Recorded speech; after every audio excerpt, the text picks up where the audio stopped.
Sunday night from the Staples Center, we will see who truly is better, more deserving, more driven, and overall truly wants to lead this revolution as AEW brings us Sunday night, its first preview of the calendar year, as this is Cinema Predicting AEW Revolution. And welcome everybody into the All Elite discussion. Hello, everybody. I know, right? This should be surprising to you, but welcome in once again to another edition that's sure to be anything but simply predicting. You know what this is, for I am the Super Man of the Super Brand, the voice of this program for all things professional wrestling. Damn it. And my name is Noel Foster, and thank you all for tuning in whether live or on demand. Please like, subscribe, comment, and tell a friend. If you want to dictate the conversation or have your own predictions as well, share in the chat, super chat, or PayPal patch is as simple as that. Of course, the All Elite League officially kicks off with this pay-per-view this coming Sunday night, and the form is now live on my X and on the social medias, of course, and it will be in the comments section once the stream concludes. Shout out to 17 of you so far that has joined this year's league. Good luck to everybody. Without further ado, allow me to introduce you to my partner in crime who will be there live for the first time. It is the Renegade of Wrestling, JJ Williams, the CEO of Cast the 18 Studios. JJ, how are you this fine evening as we simply predict our first AEW preview of the calendar year? I'm doing well, man. I am looking forward to going, looking forward to being there. My second AEW show, first AEW pay-per-view. And what better one to go to, as it's the pay-per-view that kicks off the year every year. Right? Like, seriously, this was the first pay-per-view to put all wrestling on the map, but that took place, of course, in Chicago. It really defined what AEW is all about, and here you are now joining the Revolution for the first time live, and the Staples Center has played host to AEW Revolution on numerous occasions, and you're definitely getting more than your money's worth in viewership worth. Good grief. Yeah, Madman Tony Khan had to do Madman Tony Khan things. 13 matches officially announced for this show, and there's still Collision. That's God right. only knows what may be announced on Collision, just like God only knows who may pop in to join things. Well, we didn't say a name, but you did say a sound. So speaking of, he is also all elite, much like us, but he also has an open mindset. And I don't know if he's eating late tonight, but he's joining us for this occasion, so it must be something special. It's one half of the Canadian Connection, Nick Ferrantes. Nick, welcome to the feed. Oh, wait a minute, that's not Nick. Hello, Nick B. Leaf 12. Nick, hello, Nick. Who are you? How are you? It's me. I thought Okay. I thought I'd be professional and put my at, since out here doing the people's work on Twitter. So you know what? That's fair enough. And again, please follow this gentleman, and shout out again to Kai McKenna and follow Pro Wrestling Symphony. Wonderful individual, and of course a avid hockey fan. And go check out the interview in the archives. We'll talk more about Potter Media, her, and others later. But yes, Nick, it's good to hear from you, man. How are you? How you feeling about Revolution this Sunday? I'm all right. I think the card is looking good. It looks like it's going to be a good show. It's going to be a packed house. So JJ, you're pretty lucky on what you're going to see this weekend. What can I say? What can I say? The only thing that I would change based off of what's been announced is I would move Boom and Doom versus the Infantry from the main card to the 0 hour. Boom and that was announced tonight? What? Yeah. Big Boom AJ is going to be wrestling on Revolution. Okay. He gets a main card match. Are you sure that's main card? Because I didn't see that. But okay, that's a thing. Well, guess what? For me, it doesn't matter, because as the proprietary booker of the All Elite League, I focus on main card, following Dynamite based on what I know. So we are going to go off what we truly know, and that is the 10 matches originally announced and the 1-0 other clarifications on a main card match, is why we're going to discuss it. So without further ado, you already know how excited, how pumped, how wild and crazy I am for all things professional wrestling. Shout out to the AEW crew, City community, panelists, and of course, professional wrestling fans, all the casual, hardcore. If you call yourself a sicko, that's entirely up to you. I call myself simple. Let's get right into it. So again, this Sunday marks off the kickoff of not only the All Elite League, but the first AEW PPV, true pay-per-view of the calendar year 2026. Revolution. It will be coming to us from the Staples Center in Los Angeles, California. Yes, I call it that, damn it. And it will be 8 p.m. Eastern Standard Time live, exclusive on HBO Max here in the States. But of course, there's other markets internationally that you all can watch it all over the world. And for the first time ever, the 0 Hour will also be part of course, the social media streams, as well as HBO Max. And that starts 7 p.m. Eastern Standard Time. And stay tuned for our coverage this Sunday. We'll be going live quarter to 7 as proprietary as usual, ahead of all the 0 Hour shenanigans and further commentary action to conclude. I have no idea who I'm coming in with, so stay tuned, folks. You'll be surprised as much as I, but I've freaking moderated 5 Yahoos, so who the hell knows what I'm dealing with? Jesus. That being said, let's go ahead and talk right into this. And starting off with a wave of positivity, and one of the biggest reasons you're going, let's talk about one of the most top stars, notorious workers in the AEW women's division, who smiles always. Willow Nightingale, who has called out the newly signed Lena Kross from Australia to challenge her for the TBS title. This will be on the 0 Hour, but this is not the only time you're going to see the Bayne with the power in action. And we are going to join this in conjunction with a match we'll talk about later. In the meantime, Willow Nightingale has been incredible fighting TBS champion, including most recently defending that title not only against Persephone, the new CML Women's World Champion, last night on Dynamite, but this past weekend in jolly old England at Wrestle Queen of 8, my show of the year so far, by the way. Shout out to Pro Wrestling Eve, Dan Reed, Ospreay, Emily. Incredible job. Thank you so much. She defended successfully against Nina Samuels. Right now, Willow Nightingale has been able to grace our television screens with nothing but smile and power alongside Hardy Cameron, of course, double champion, the inaugural AEW Women's World Tag Team Champions. So, do we believe that an upset could be at the Staples Center this Sunday? And could this be a cause and effect for further things to come? Or this is the first big chance for Lena Kross to leave a lasting, powerful impression against the Bayne with the power bomb? Since we only got 2 people here, and because we know most of these matches have quite a story or quite a unique dynamic to them, everyone will say their piece. But I'd be damn wrong if I didn't start with the biggest fan, not to mention the Super Bible Studios' inaugural Babyface of the Year Award recipient as well, and nominator, JJ Williams. So JJ, your girl Willow, you get to see her twice, possibly. And she's defending both her titles because she has that much adrenaline and she wants to showcase herself that much as a champion. So what do you think about this TBS Championship match against Lena Kross? Hey JJ, sorry, before you go, I just want to let you know, according to 411 Mania, that Big Boom AJ match and QT Marshall is actually on the pre-show.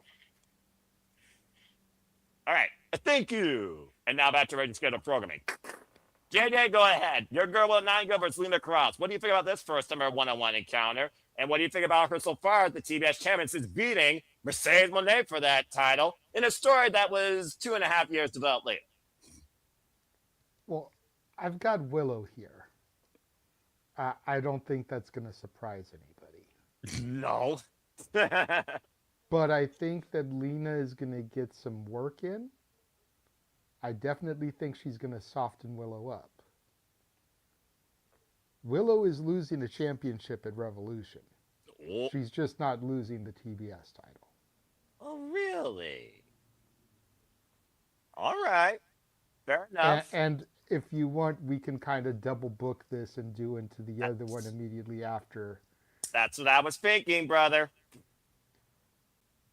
Because Mega Bad were supposed to become champions. I kind of had them. But Penelope Ford got injured mid-match. Get well soon, Penelope. So Lena Kross became All Elite. She's Megan's partner. Title opportunity. This is the title reign that Penelope Ford and Megan Bayne were going to have. So I totally see the Mega Towers, Mega Kross, whatever they're calling themselves. You know, BK, for those of you that remember those shoes back in the late 80s, early 90s. Oh, you say. Accurate. Harley and Willow are losing the tag titles. And we're finally going to get the Mega Sis with some gold across her glorious waist. calling it right now. She's my worker of the year. She's going to be my freaking wrestler of the year at this point. You might have literally just given her kickoff. All right. Well, that being said, JJ has opened the ballot to one title retaining and one title changing. Let's go now to Nick and get his thoughts. And Nick, again, welcome to the beginning. Been a while, my friend. What do you think about JJ's outlook on the Women's Tag Team Championships? You've been very vocal about how they started this division, how they keep going with it. And the Bears of Rap, they've been very prolific inaugural champions for it. So is this the time to finally change the guard? What do you think? I mean, yeah, they're doing a good job with building this division. I think it's time. You know, I don't think we need Willow to be a double champion anymore. So putting the titles on Mega Kross would be fabulous. I mean, with the 0 hour match, yeah, I don't think Lena's winning that match. I think it's there to soften up Willow for that later match. With the reports that came out, shout out to all the people that do the scoops, right? They people reported that Penelope Ford's injury wasn't as bad as it was. It was a sprained ankle. So I mean, if Megan Bayne and Kross, if we're doing both matches, I think Willow loses one championship this weekend, and I don't think it's a TBS title. All right, fair enough. Well, let's go ahead and see what the people have to say so far. Again, shout out to the 7 TV that's entered the All Elite League, included at Limited 2. The other half of the Canadian Connection, our Canadian friend, Ash.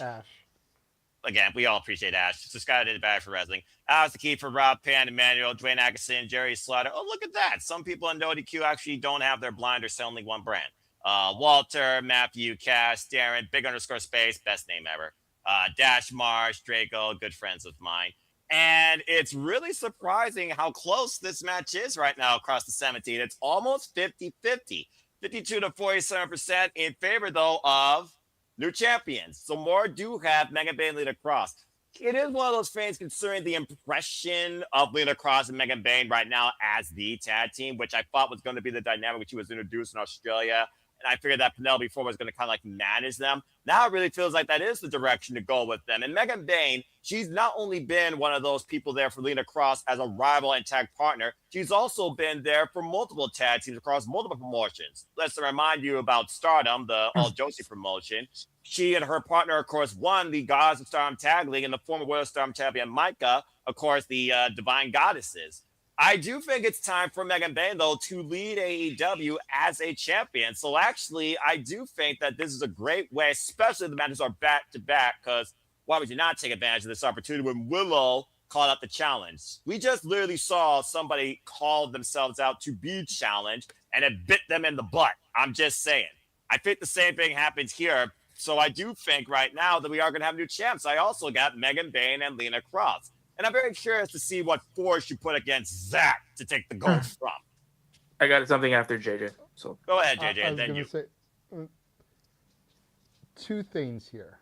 Number one, Penelope Ford, I just feel bad for her because I feel like she's cursed at this point.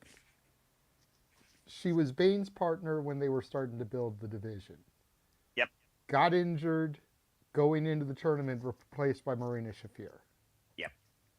Tournament ends. Penelope Ford is back. Gets their title opportunity. Gets injured in the match. Yep. Like, she's barely been back and got injured again. So that's definitely something to be concerned about if I'm Tony Khan. Regardless of how severe the injury is, how much stock can I keep putting into her as a performer if she's going to keep getting injured, minor or major, irrelevant? Because an injury derails a plan. Exactly. So that's definitely something to be concerned about going forward with Penelope. The other thing is, what if dot, dot, dot, dot. dot. And here's my crazy mind twirling. As it does. No manual card here. But Okay. what if they lose the titles because of Harley? She is the younger inexperience, and we've also seen where Megan Bayne and Harley Cameron have no love lost. But to that point, I'm saying Harley turns. no. I just want to throw this out there because when the interview backstage ended on Dynamite, she seemed like she was going along with it, but she wasn't 100% behind it with her little, well, I guess we're doing this.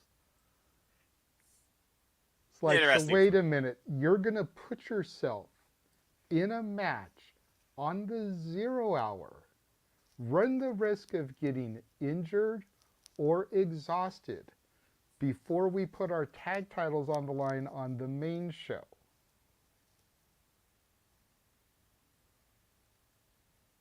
Again, I don't think that sits well with Harley. I mean, so I'm just throwing it out there. If it happens, you heard it from this guy. This guy is this crazy. Guy is trying to tell me that no, can't happen. I'm just saying it's a water is wet, the sky is blue, grass is green. Unless it's dead, then it's brown. Yes. But yes, and Harley Cameron won't turn heel. And you can still get an STD while wearing a condom during sex. I get it. There's a 1% chance it could happen. But I'm just saying, like, I think it would be interesting. I would like to see what a heel Harley Cameron would be like. As if she's not unhinged enough when I saw her and Amira Blair have a Broadway musical match ending with George Michael. By the way, What's the Queen of Eight? Such an incredible show. Go watch it, folks. But I am going to put that out there, though, because there is a level of inexperience on this stage and also a level of inexperience in this business where this match can still go one of two ways. Again, Lena Kross, this is her third official match since being All Elite, her second tag, and she just had a singles match against Mina Shirakawa on Collision. Again, folks, there will be no Collision Sports as I'm hashtag spoiler free, but I remember the card. And also, your predictions are not final until 6 p.m. Eastern Standard Time, Sunday evening. And note the predictions on this panel are not final. But I do understand what you mean. But again, like you said, the original plan, it felt like, after the inaugural champs, was eventually Megan Bayne and Penelope Ford, because they were one of the most established tag teams since Megan Bayne came back to AEW. With Penelope Ford out, though, in this statuesque duo, where right now Lena Kross, the best direction for her is being alongside Megan Bayne versus being solo, because no one truly knows what she is, outside me from down under in Australia. It does make sense for her, because that's how a tag team works. You build each other up off each other's strengths. And I'm not just talking about in ring either, but you literally got two of the most biggest powerhouses right now in AEW. Damn, AEW got some meat in their division, on both the men and women's side. But I do see what you mean. And then we can move towards Dynasty and possibly Double or Nothing with Harley versus Willow for the TBS title as our program. It could happen, or Willow could also be like, you're my friend. How about we just do it one-on-one, and then maybe you get your thing. I just don't see Harley turning at the pay-per-view. I do sense some turns happening at the pay-per-view, and I don't just mean the match decisions, but that's one I don't really see for the time being. Nick, you had something you want to add real quick before we move on to our next match, bro? Well, I had the same idea as JJ, and I was thinking that. Since when did you become Walter? Go ahead. But I want to. Someone has to be on the same frequency as me. Charles isn't here. Walter's not here. But I want to expand on it, and I want to. We have to get into the habit, and I think with AEW now, their wrestling is great, and I know they're not a company that is big on storytelling, but I think after 6 years we need some week to week grab. And now I know Noah's rolling his eyes because it's all about the graphs, and I get it, but there has to be some level of some sort of storytelling. So I mean, while I agree with what you're saying, JJ, I would maybe plant those seeds. So what I would maybe do is, this is a great opportunity to, with Penelope's Ford's injury, this is a good time that you can institute the Freebird rule with these tag team titles. Yeah, Megan Bayne and Lena Kross win it, but maybe Megan Bayne is just a placeholder for Penelope when she gets back. And when Penelope gets back, she can take Megan's championship, right? And then you can have the tag team of Megan Bayne and Lena Kross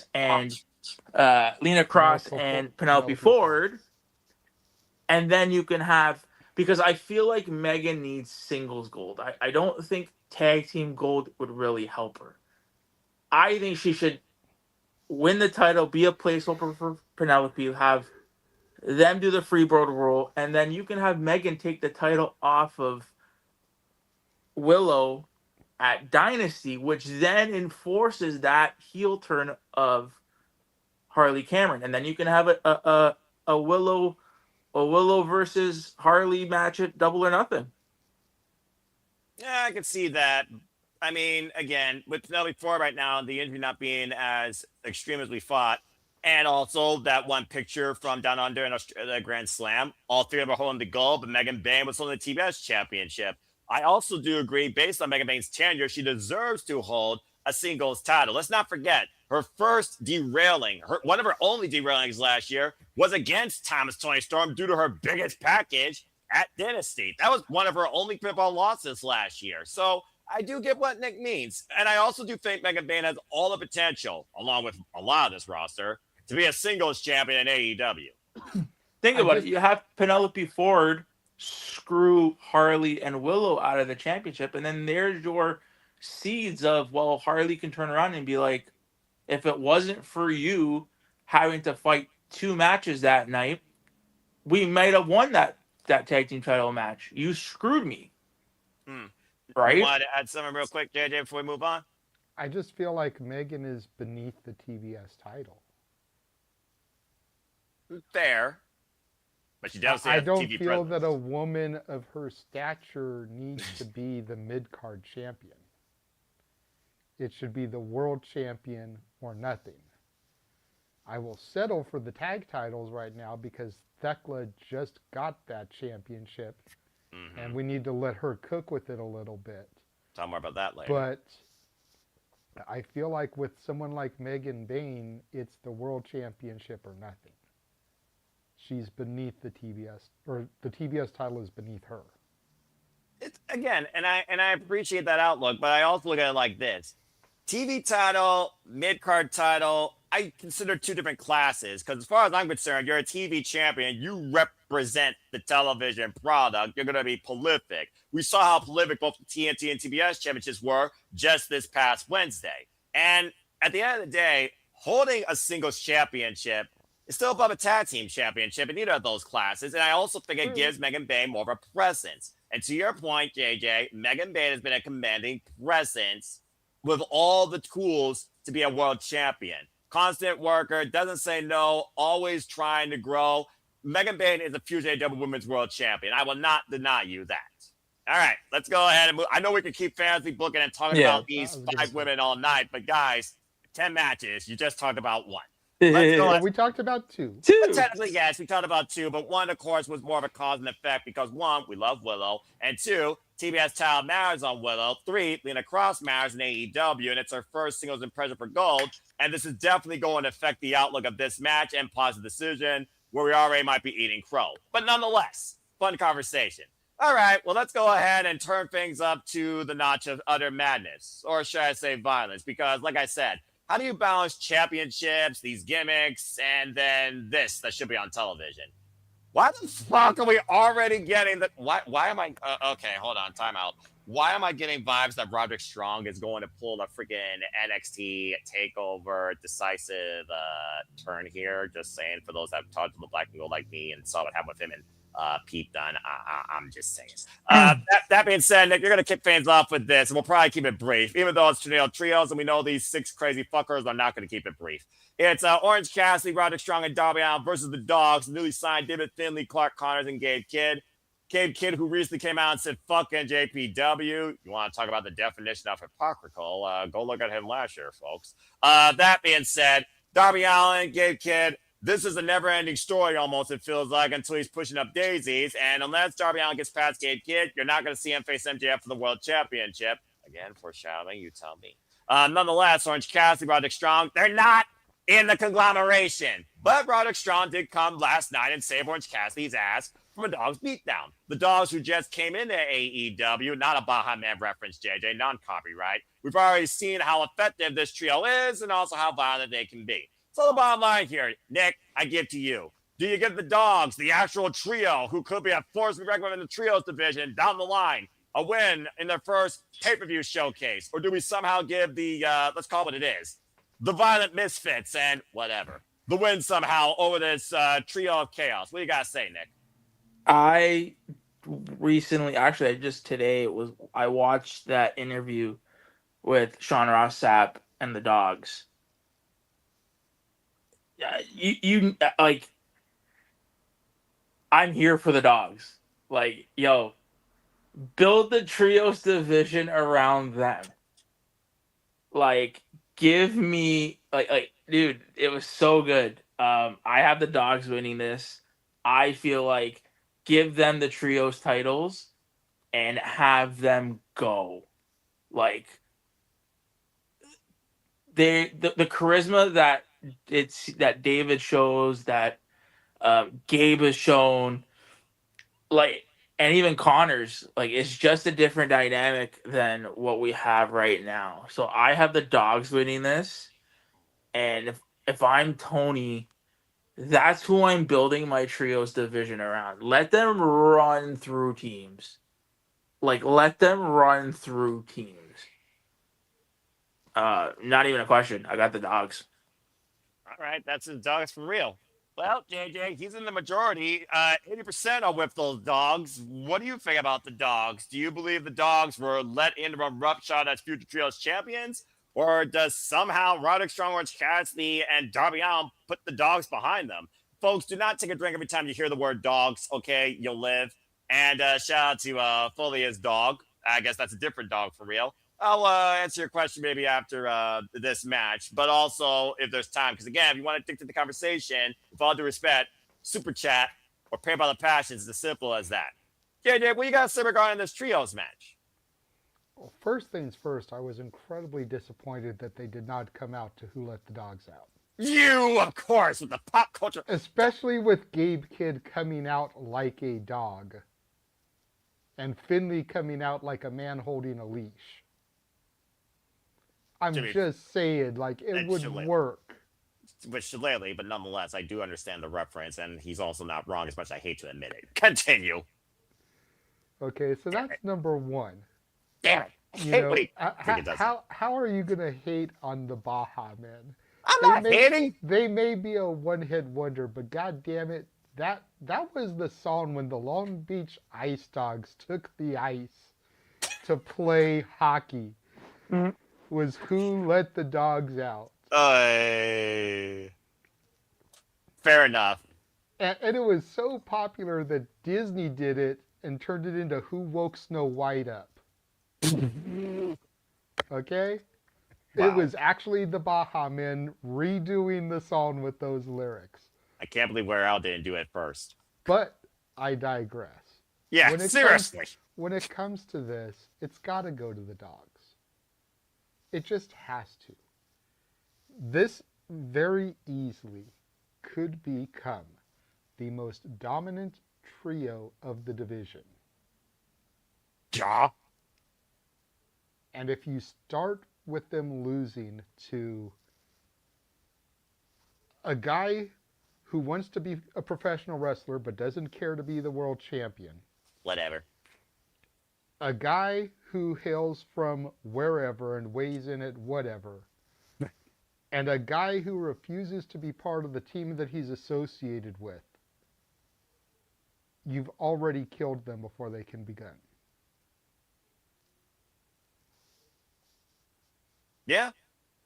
And Roderick Strong, who just came back, this screams black and gold NXT on numerous occasions. At one point, he was a one-man army taking on Eric Young's group, Sanity. And also, eventually, during the Dusty Rhodes Tag Team Cup, he became undisputed. Now, I don't think Roderick Strong is a dog, but if he's not part of the agglomeration, where does he belong? Again, solid black shirt, but he did save Orange Cassidy's ass. Is it just one of those suspensions of disbelief?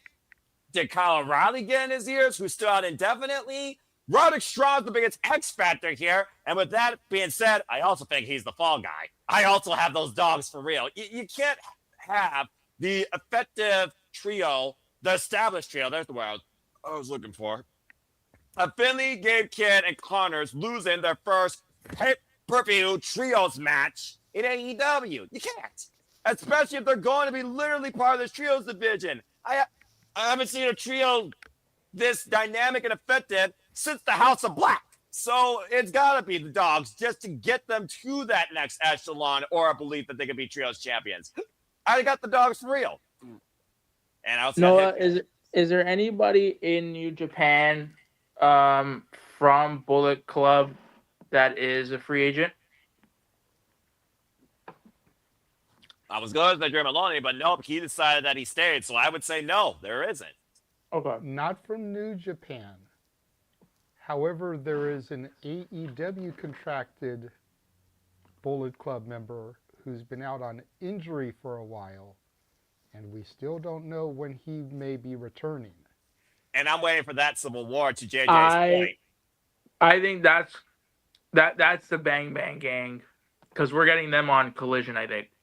Yes, they're in trios action. From the interview that I saw with the three of them on Fightful, I don't see Jay White joining them. I would see Jay White more get the Bang Bang Gang together and fight them. Yeah, make it more serious and turn into a civil war, because let's not forget, JJ, you may not know this because, of course, you may not be that in-depth in New Japan. A little history for you. David Finley took the Bullet Club from Suspect Jay White, hit him in the back of the head with a shillelagh when Jay White was sent out the door of New Japan Pro Wrestling before he became All Elite. So there's that launch of bad blood there. David Finley took Bullet Club from Jay White. And that's all fine and good. But there's a saying that is as old as time. Keep your friends close. And your enemies closer. So Jay White could return and make it look like he's aligning with the dogs. Just to drop them on their asses because of what Finley did to Jay White. Yeah. And that's how you jumpstart the Bullet Club Gold.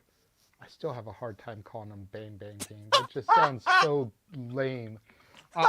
You want pop culture references? I automatically go to bang, bang, bang on the door, baby. Oh my gosh. Well, nonetheless, that's our dogs for real as far as this match goes. And whether or not you're thinking of us or Gabe Kidd, Clark Connors, or freaking David Finley, you be the judge. While there's three people here. All right, moving on. Well, I know that. Come on, Ash. You know you want to join us. She has the link. She has producer rights. She knows where we are. I sent her the link too. Of course you did. She says she's going to be in the chat. Again, please, don't pressure our Canadian friend, all right? Everyone, don't pressure Ash, okay? I'm just saying. That being said. We're all a little bit batty. Well, I think we're all a little bit batty, but we're also at times a little bit tranquilo. And there's one person that demonstrates tranquilo more than anyone else in wrestling. It's La Sombra himself in this Lucha Libre first time ever dream matchup. Because for the first time ever, the Ring of Honor World Champion Bandito is going one-on-one with Andrade El Idolo. Bandito, who looked up to La Sombra, former IWGP Intercontinental Champion. Bandito, who was made People's Wrestler of the Year last year. Of course, the notorious Ring of Honor World Champion, surviving Survival of the Fittest, Konosuke Takeshita, Hechicero, Mascara Dorada. The list goes on and on and on. And of course, right now, Bandito was looking for a fight as much as Brody King. And Andrade was the first one to step up. Of course, Andrade also has his eyes on gold. After challenging Yota Tsuji at the New Beginning for the IWGP Global Heavyweight Championship for a first #1 encounter, coming out short, and currently a champion right now on 3 different promotions. Not to mention, you saw this man wrestle live at House of Glory, and I would not rule him out in trying to go after that title. Not to mention, he's already in MJF's bad graces. There are so many what ifs right now with the AEW Championship. I fucking love it. This could potentially lead to maybe a future of our World Championship match if Andrade beats the Most Wanted. So let's go around the horn and see what y'all think about this. And again, because we only got 2 people, we're just going to keep going up around the order. So, JD, I'll start with you. You know what Andrade is capable of. We also know what Bandito is capable of, whether he's a one-armed bandit or he's got 2 arms in an ass-kicking contest. But we also have seen this resurgence of Andrade's career since leaving his former employer. Our Canadian friend Ash apparently wanted to kick things off here, and I love that. And I also kind of agree because Bandito is fucking amazing. But, JD, what do you think about this?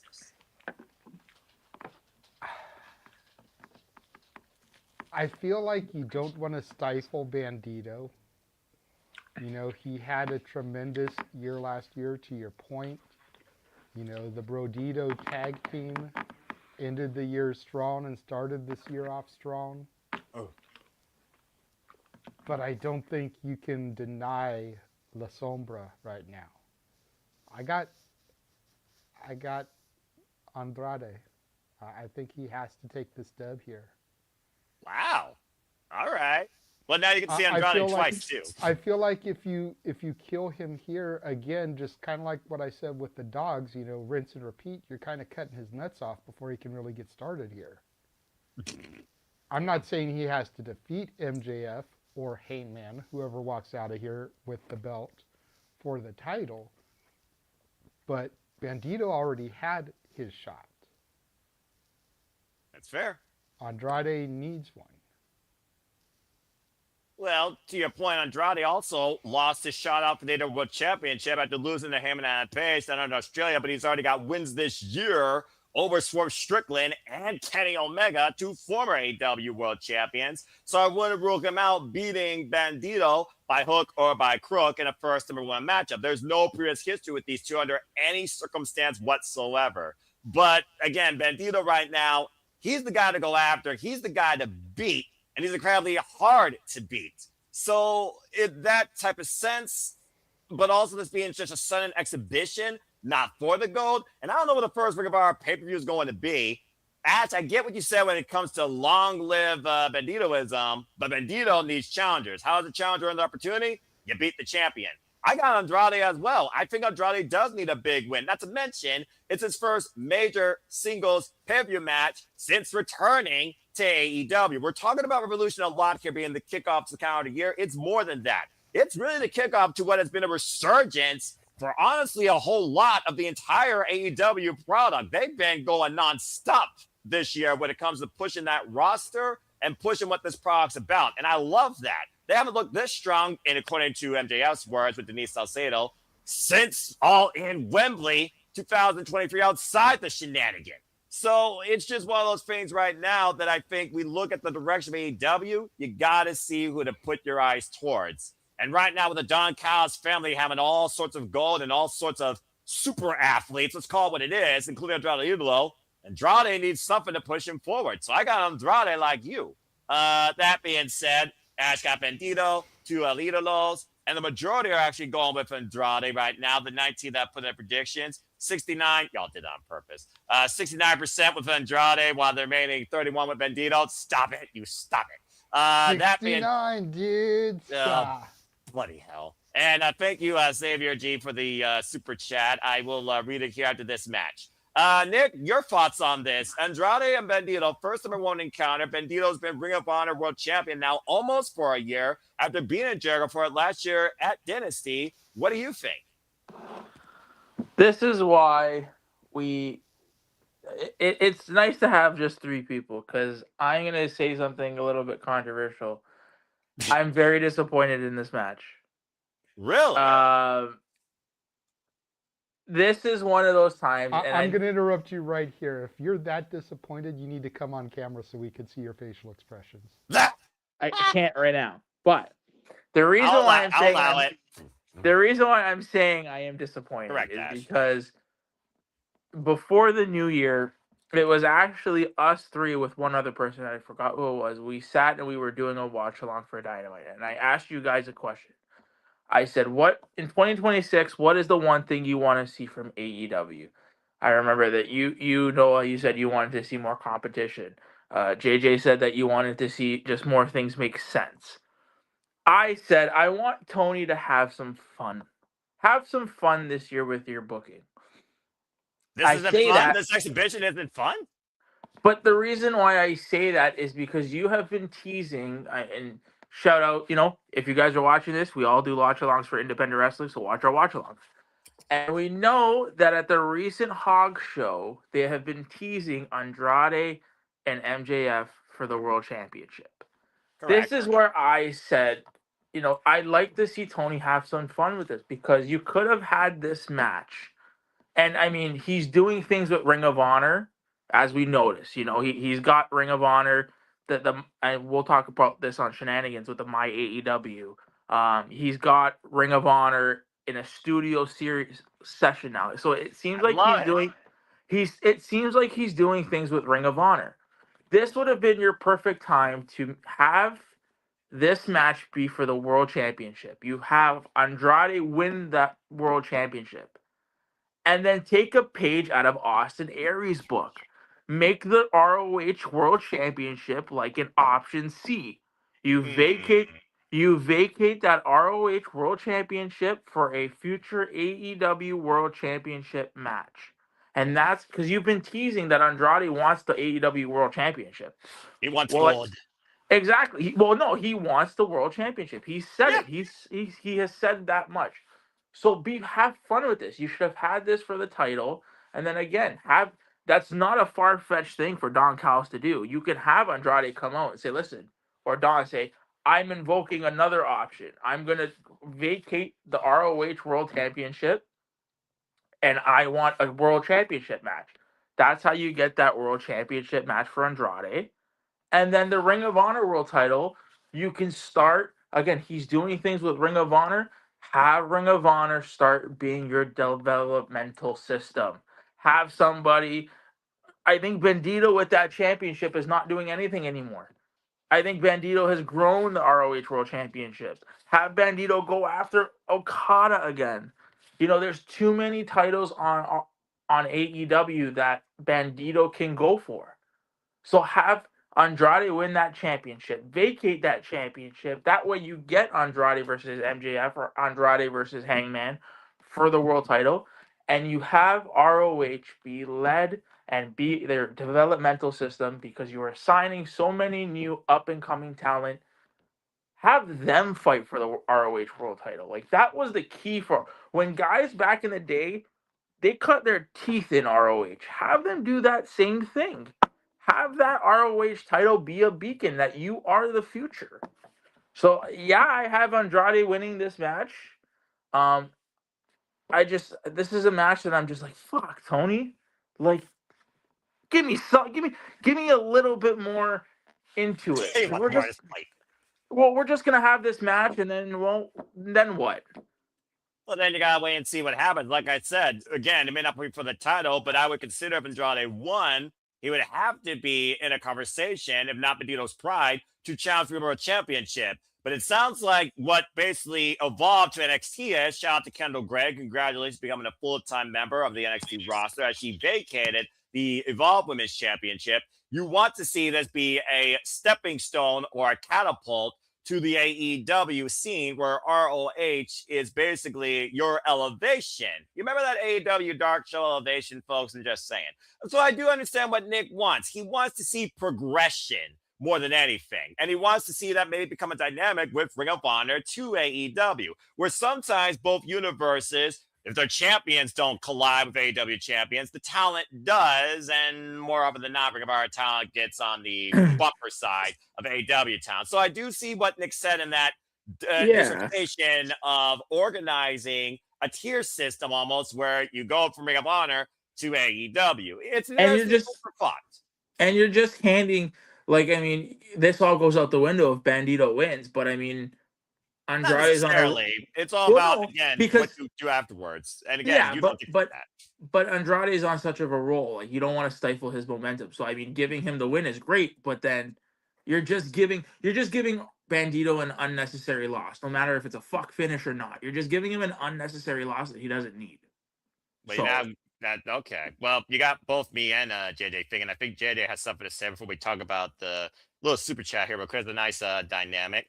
JJ, what do you think about all that food for thought? You obviously know what Option C is, holding the first ever Division Championship, what Austin Aries, of course, did with that, what multiple people have done with that, and what Leon Slater could still possibly do with that for those that follow TNA Impact, as I am still TNA faithful, even though it's questionable what TNA is becoming, but that's a different converation another day. What do you think about what Nick kind of brought forward when it comes to ROH2 AEW for the Ring of Our World Championship? Go ahead and lend your thoughts. I honestly didn't have anything to add to that. I think Nick makes some great points, though. There you go. I'll just simply leave it at that. Okay, fair enough. Well, that being said, AEW sometimes reminds us what, of course, the next show is and give us a light break. Here's a light break for everybody to lend food for thought too. So, again, shout out to Folia's Dog for the actual PayPal super chat. Good evening. He says, I was wondering how you feel about spot calling. What my problem I've been having with it. I love watching wrestling all my life, but recently my brain only seems to notice the wrestlers putting their heads together and talking about their spots. And I realized I also botched when I did the wrong start comment. But thank you for that. It's one of those things where at the end of the day, if you're a wrestling fan like us, you know a little bit about the nuances that go inside the squared circle. If it's not super noticeable or choreographed, it doesn't bug me. Sometimes things on impulse or instinct or pure timing, that's what drives me the most in this business. And it's those furious offensive sequences like Kyle Fletcher and Speedball Mike Bailey, and how counterintuitive Speedball was to Kyle Fletcher, and Kyle with the explosive moments of offense that he has. As long as I feel like I'm not watching someone in slow motion that was like, I knew this was going to happen, or they literally are speaking to each other while doing it, like I'm seeing their lips move, muttering words, it doesn't necessarily bug me. I think for me, and I'm not even a referee, and the referee knows all of this, well, not all of it, but most of it more than us, and God bless referees who have the most stress in this business.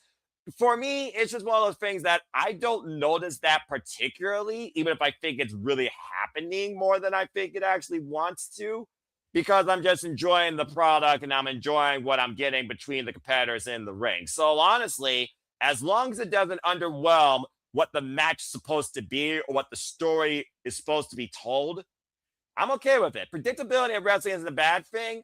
And a little bit of choreography is not a bad thing either, as long as you're not overdoing it with a talent or with your matches. And some talent can learn a thing or two about that across multiple companies. JJ, what do you want to add towards this outlook of choreographed wrestling in a way?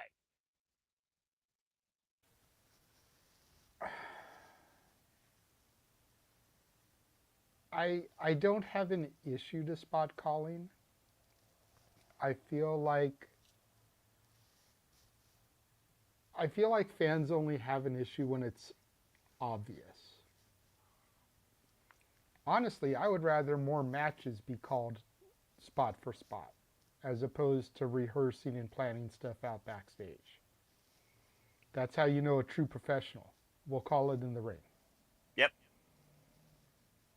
You know, again, I understand if it's way too obvious, but at the same time, if you're captivated by the match, you're not noticing it anyways. Exactly.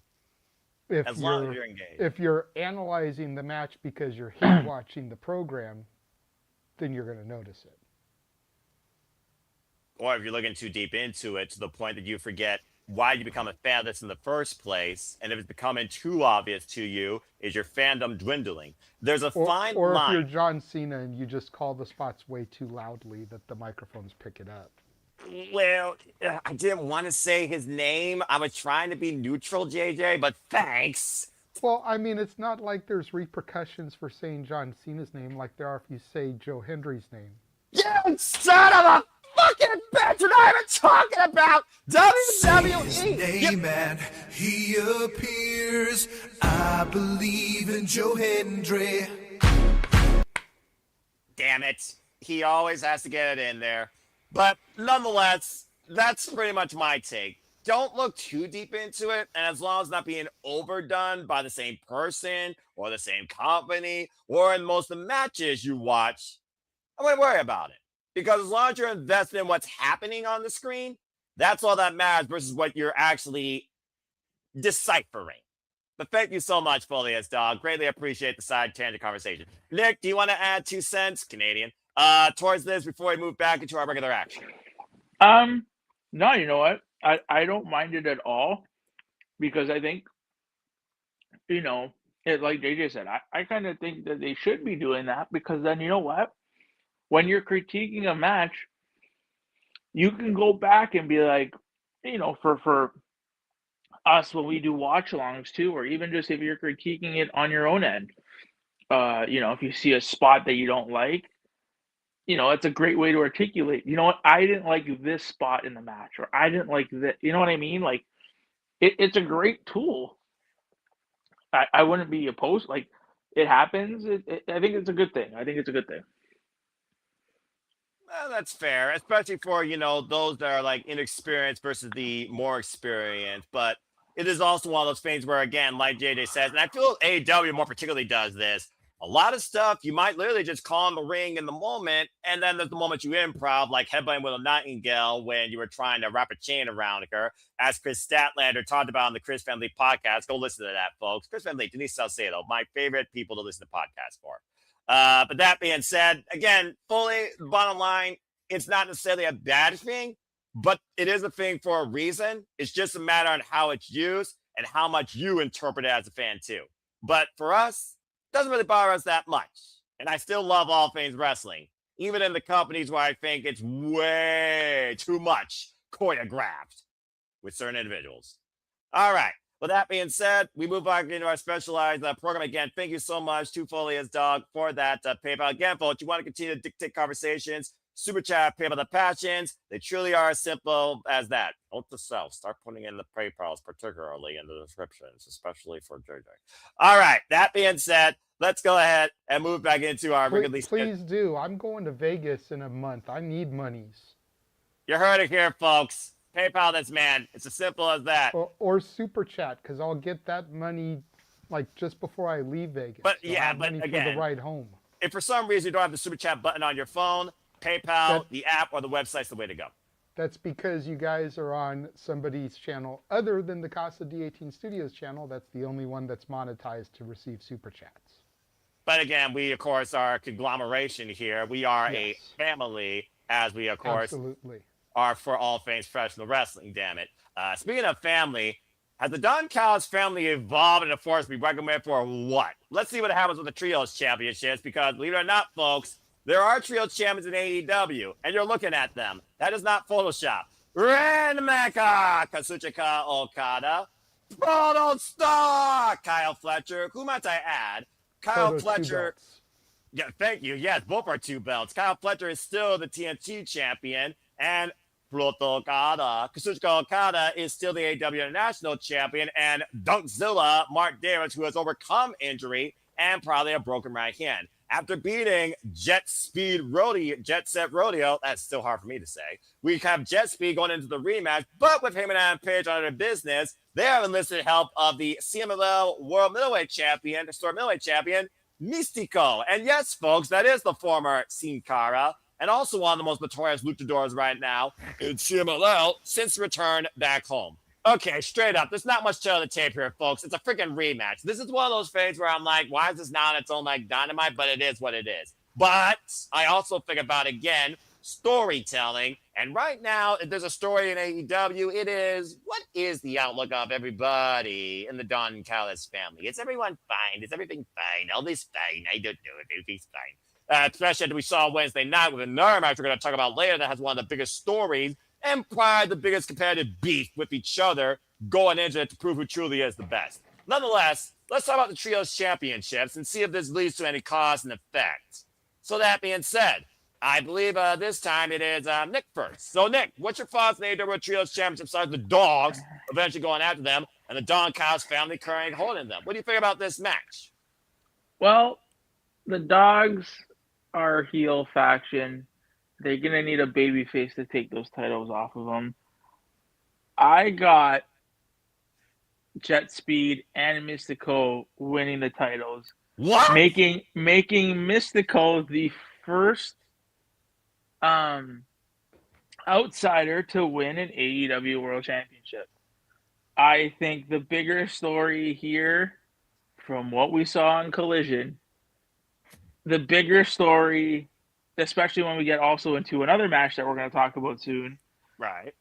there's a bigger story to be told, and I don't think the trios titles are necessary for it. So I have JetSpeed and Místico winning the trios titles, making maybe, and this is a little bit of a tinfoil hat, I think after this weekend, Místico will be the next person to have a AEW CMLL dual contract. Huh. That's actually a fair take on it, considering so many people are dual contract right now this year alone. Persephone, Hechicero, Masca, Dorada. You got a fair point. All right. Wow, I did not expect you to say new champions, but now you mention it, it would kind of be interesting to see the downfall of the Don Callis family immediately. And you do need more face dynamics as the champions of this trios division, especially your dogs are going to be the inevitable next one. So was this just a sudden occurrence that we've seen before in these type of championship situations? And Ash, to answer your question real quick before I give it to JJ, he is the current CML World Light Heavyweight Champion. Not to mention, Místico is a trios champion in CMLL still with freaking El Sky team, who's faced the Don Callis family before for the CMLL World Trios Championships, let's forget, with Mascal, Dorada, and Neon. I believe that was the Full Gear 0 hour that happened. It was either that or Wrestle Dream. No, it's one of those two shows. But again, someone can fact check me on that. Again, I only can keep up with so much. But all right, Nick, interesting thoughts. Well, that being said, JJ, with that in mind, though, he is in the minority. 21% went with Místico and JetSpeed, while 79% went with the Don Callis family. But with that idea of Místico becoming dual contracted, the Dons becoming future trios champions, you already got members of the Don Callis family with singles gold, and you just want to maybe get the title off Hangman. Do you think this is an appropriate way to do a transition with the trios titles with this unique dynamic and, to Nick's point, this first time ever? What do you think? I see the Don Callis family retaining. Okay. I feel that this match is here for 3 very simple reasons. Number 1, to get Fletcher on the show. Mm-hmm. Number 2, to get Okada on the show. Brought Okada. And number 3, to utilize Místico because LA's got a huge Lucha Libre contingent. As far as the dual contract, I might be wrong on this. I'm willing to admit at a later date if I'm wrong on this. But I believe it would not be a dual contract. I believe it would be a tri-contract. MLW? I believe MLW has contracted wrestlers as well, and Místico, I believe, is contracted there. He is. You're right, because I remember that's with a few star events. So he would be the first tri-contracted superstar. That's a good point. CMLL, AEW, and MLW contract. He'd be like with Konosuke, who's DDT, New Japan, and AEW as of right now. That's also a fair point. I didn't think about MLW, but there's so many different interpromotional dynamics with this right now that my brain's kind of thinking. But it's just one of those things right now with the bigger narrative we're going to talk about with the member of the Don Callis family, being perfectly honest. I kind of see them retaining as well. I do think the Dons eventually are going to be in the hunt for these titles, but we've also seen much in this business. Doesn't matter what you hear or face, you get a response. You hear the noise because you're respected for what you do in that ring as a wrestler, or you somehow connected with the audience in some sort of way that they gander you. So regardless, I can see Dons versus Don Callis family being a barn burner of all-out warfare in AEW. It's not the first time that Don Callis got a shiner by a heel faction either. Hello, John Moxley. So I also could see this ending up as either a triple threat or a fatal 4-way trios match. Which has not ever happened for the trios championships yet. It's always been traditional trios, 2 teams basically, one-on-one. We've never had that type of dynamic. Because you've got the Elite and you've got the Death Riders. And I could see the Death Riders being the ones to take the titles off the Callis family. And then you've got the Death Riders who've kind of been tweeners lately. Sort of. Because Moxley is definitely getting a babyface reaction. Damn right he is. He may be the only one. I think even Marina's kind of been getting a smattering of a face reaction. It's a hell of a lieutenant, I'll tell you that much. You know, and I think I would enjoy that story because Gabe Kidd was kind of the hired gun. Mercenary. So to see the Dogs versus the Death Riders, oh yeah, after Gabe Kidd was doing the dirty work for the Death Riders and now he's got his boys with him. His dogs. I think that would be the better way to get the Dogs the titles. I like that. Because if you take the belt off the Callis family, hypothetically speaking, to Nick's point, yeah, if you take the belt off of them, and then Takeshita wins his title later, cause and effect. You've got Takeshita throwing it back in Okada's face now that Okada has no gold. He does have the AEW National Championship. He does have gold. True. So that whole point then gets thrown out. Whoop. Yeah. And Apologies, he just... because it's okay. Again, a lot of titles. And don't botch me because this No. is the first Dynamite that I watched in God knows how long. I actually made a point to run it back when I got home last night. I got you, JJ. I'm all lead. I watch Dynamite every week. I got you, bro. I know, but you're also notorious for botching when somebody says something like that. It's like not necessarily. Give me a little bit of a break here. Thank you look, for not the doing botch. so. Look, I'm not Matthew from Botchamania, all right? I'm not that crazy. And number 2, I don't botch you on everything. It has to be particular and it has to be in the right circumstance of knowledge versus flub. In your case, it's basically the fact that you're aware, but you haven't watched. And I don't hold that against you. The bottom line, though, is this: as far as the trios titles, I don't see them changing hands yet. Because, again, Kyle and Okada got singles going. I think they're going to roll with this dynamic. You do bring up a point about the Death Riders, Don Kyle's family long-term history, and that could lead into something. And then maybe the Dogs could challenge them, because I think the Dogs will be waiting for a little long. And the last time we had multi-team warfare for the Trios Championships, folks, was a damn London ladder match at AEW All In, where the Death Riders won them in the first place, and they were the wild card. So, again. Trios ladder matches. Yes. Reminds me of 2023 at the Forum. Oh, the fabulous Forum. Which, I was there for that. Match 7. You just raising my ire even more. You lucky, damn it, lucky. That being said, all right, and Ash here also would have thought the Dogs would be built up just a smidge before going after the trios. Man, this is hard. I had the Callis family retaining, but wouldn't shock me as new champions. Again, shout out to Emmanuel Dominguez. Go follow him, follow at the games and movies. I think it would be a huge disservice to Mark Davis to take the belt off of him. It's his first piece of gold. Well, no, I took that back. You could get the TNT title off of Fletcher, and then you still have Fletcher and Davis as part of the trios tag titles. It's a weird match. Mark Davis really needs this gold. Because if you really look at the Don Callis family, and I swear to you, I am not trying to be insulting to anybody. But it's very much NWO-esque, and you got your A team, your B team, your C team. Mark Davis is very much a B-, C+ member of the Don Callis family. The fact that he holds gold would be like if Vincent or Horace Hogan had like the U.S. championship. Like seriously, it's that meaningful.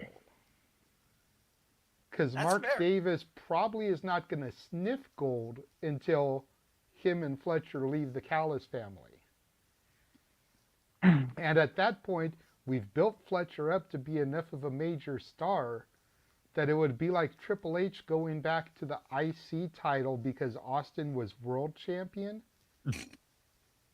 If Fletcher goes back to being a tag champion with Davis and doesn't pursue the world title. Or keep the TNT or go after the national championship. Like, it's that much of a disservice to Fletcher. So this is really like one of the only ways I see Davis with gold at all. May I counter you? I guess. Go for it, Nick. Keep it brief if you can, because this is interesting. We turn this to the Mark Davis story. But to JJ's point, first gold since returning from injury, and first actual AEW gold, because the only other gold he's ever held while in AEW was the Ring of Honor World Tag Team Championships. Go ahead, Nick. What you got to say? We are leaving out how, yes, you're right, and you think that Davis's next piece of gold would be with Kyle. I actually think he would be a better team with Doyle. Like, Davis and Doyle was a great team. I can see them two holding tag team titles. Fair. Their team was so short-lived that I forgot they had been a team. You're right. But when they were together, it's like Jake Doyle signed his contract, the ink dried, and he was out injured. Yeah. And it was terrible when it happened, right? But Doyle! They already had a tag team championship match, right? Oh, yeah. I can see them being a tag team. But considering the tag division that we have right now, and we'll talk about the tag titles next, and where we see the progression of things going, it's gonna be a minute before they really start to sniff serious contention. Exactly. They had to earn that contention, by the way, as well, lest we forget. It was a fatal four-way number contenders match, including against the Young Bucks, that freaking Jake Doyle, I cannot get used to that name, and freaking Mark Davis freaking came in like a bull in a china shop and wreaked havoc and earned the opportunity. They came in like a wrecking ball? They came in like a wrecking ball. I just see them bringing back, and this is why, like, this card is so interesting because there's so many moving parts that you can do. While I get your thing, I just think, and we'll talk about it with the Takeshita match, there's been a title, with no pun intended, there's been a title that has gone away that I think will be coming back very shortly. So when we get there, we'll talk about it, which is why I see the title change in this match. So, yeah. All right. Fair enough. Some more food for thought for later, and I definitely respect that. All right. Well, that being said, I guess we did just talk about titles, so we'll go ahead and talk about a singles match then instead, just to change the dynamic of violence and who truly is the most dangerous. Because whose house, even though we are literally looking at somebody from the Santino Brothers Wrestling Academy, Swerve Strickland, who signed on the dotted line at this pay-per-view, lest we forget, literally 4 years ago. Ain't that some crazy shit? Taking on Brody King. Now, we all know what this stands from, but again, I'll bring you up to speed. Of course, Swerve Strickland, Kenny Omega, Brody King all have gold intentions for this year. Swerve Strickland and Kenny Omega faced each other for the first ever one-on-one, and Swerve to get the win because he said he needed this. He needed this. After both men fell short in the AEW number contendership tournament for the World Championship, Swerve not only beat Omega, he bludgeoned him, he injured him, he copper-killed him after a match where Kenny Omega has been out indefinitely, although he's been doing welcome back for Street Fighter. And, of course, right now, during that segment, we heard Swerve not called the dangerous man, most dangerous man in AEW, Brody King was. And Swerve apparently has not forgotten about that comment. To the point, he choked Brody King out with a steel chain. And the following week, he tried it again, tried a sneak attack. Brody King broke the chain. It's the first time ever one-on-one matchup with one of the meanest dogs, pun intended, and the biggest man of violence versus arguably the self-proclaimed most dangerous man in AEW, both looking to get back to World Championship contention. I must remind you, Swerve Strickland built his dynasty winning the AEW World Championship against Samoa Joe at that very pay-per-view name 2 years ago. With Dynasty around the corner, could Swerve Strickland be back in the conversation, or could somebody else once again make it a rough time for Swerve Strickland in his house? Let's go ahead and see what y'all think about this. And keep in mind, guys, you called Brodito's other half already in the other match. 1 for 1, 2 for 2, 0 for 2, you tell me. Let's go around the horn and see what y'all think about this grudge match. Quite literally. That's what it is. It's a grudge match. I believe this time it's on Nick first. So, what? It's on you. You haven't started yet. All right, fine. I get. Well, I mean, I'm the one. We've had me and Nick both start twice, I believe. Yeah, it's time for you to start one. Let's go, buddy. All right, freaking hell. Put me on the spot, why don't you? Look, with the character dynamic of Swerve Strickland getting back to where he really was, where it wasn't about saving AEW from corporate America, but literally being the guy that AEW needs to fear, but also maybe follow by example, especially telling Kevin Knight, you want to be a killer and be with killers, you got to become one yourself. And I almost wonder if that's food for thought for the Jet, who was one of the most promising athletes that Swerve endorsed as the future. Meanwhile, Brody King, he's not had like a major preview moment. Hell, last year he was on the show. He did face Kazuchika Okada for the Continental Championship. He came up short. It's one of those things that I feel like Brody King is still finding his way towards championship contention, and Swerve Strickland has been there and wants to get back there on his own merit. I think right now I'm buying more into Swerve getting back after Mata Ab. We've never had this one-on-one match encounter yet in AEW. MJF and Swerve Strickland, talking about dynamics here. But I also do think somebody else is going to rise again for revenge. Will it become as violent as a rivalry as Swerve and Hangman was? I hope not. But it's one of those things here that this telegraphs, for me, a future challenger for the AEW World Championship. And Brody King just had his shot down in Australia. I got to go with Swerve Strickland here. I think Swerve's going to find a way they can incapacitate Brody King and lay him out with a house call. Steel chain or not, and Prince Nana in his corner, I'm going with Swerve, proving to me he still is the most dangerous man in AEW, beating the most dangerous man in AEW, proclaimed by Kenny Omega. Time to back up your words, kid. Swerve Strickland for the win. That being said, go meets. JJ, what do you think? I'm going to disagree with you. Really? I got Brody King. You tell? I feel like Kid Star is on the rise. You know, I feel like a big win over Swerve here in Los Angeles, student of Santino Brothers Wrestling Academy, home base. I think that could be huge for him. And kind of like I touched on earlier when we were talking about Andrade and Bandito. If he gets a title opportunity out of this, victory, doesn't have to win it. But I feel like Brody needs that dub. Swerve has carved out enough equity, as has someone we'll be talking about in the female side of things a little bit later. Yes. But Swerve has carved out enough equity he can afford the L. It's not going to damage him. If anything, it'll make him lose his mind even more than he already has as of late. Become even more dangerous. And I'm here for that. For more dangerous Swerve Strickland, you realize what you're asking for, right? Yeah, I do. I'm asking for a Swerve Strickland that would have burned his own fucking house down. Jesus! I don't know if I go that far. Damn near genocide. Okay. Wow. Well, that being said, it's a dynamic. Swerve and This is the first time I think we've run into this with Nick as the decider. This should be interesting.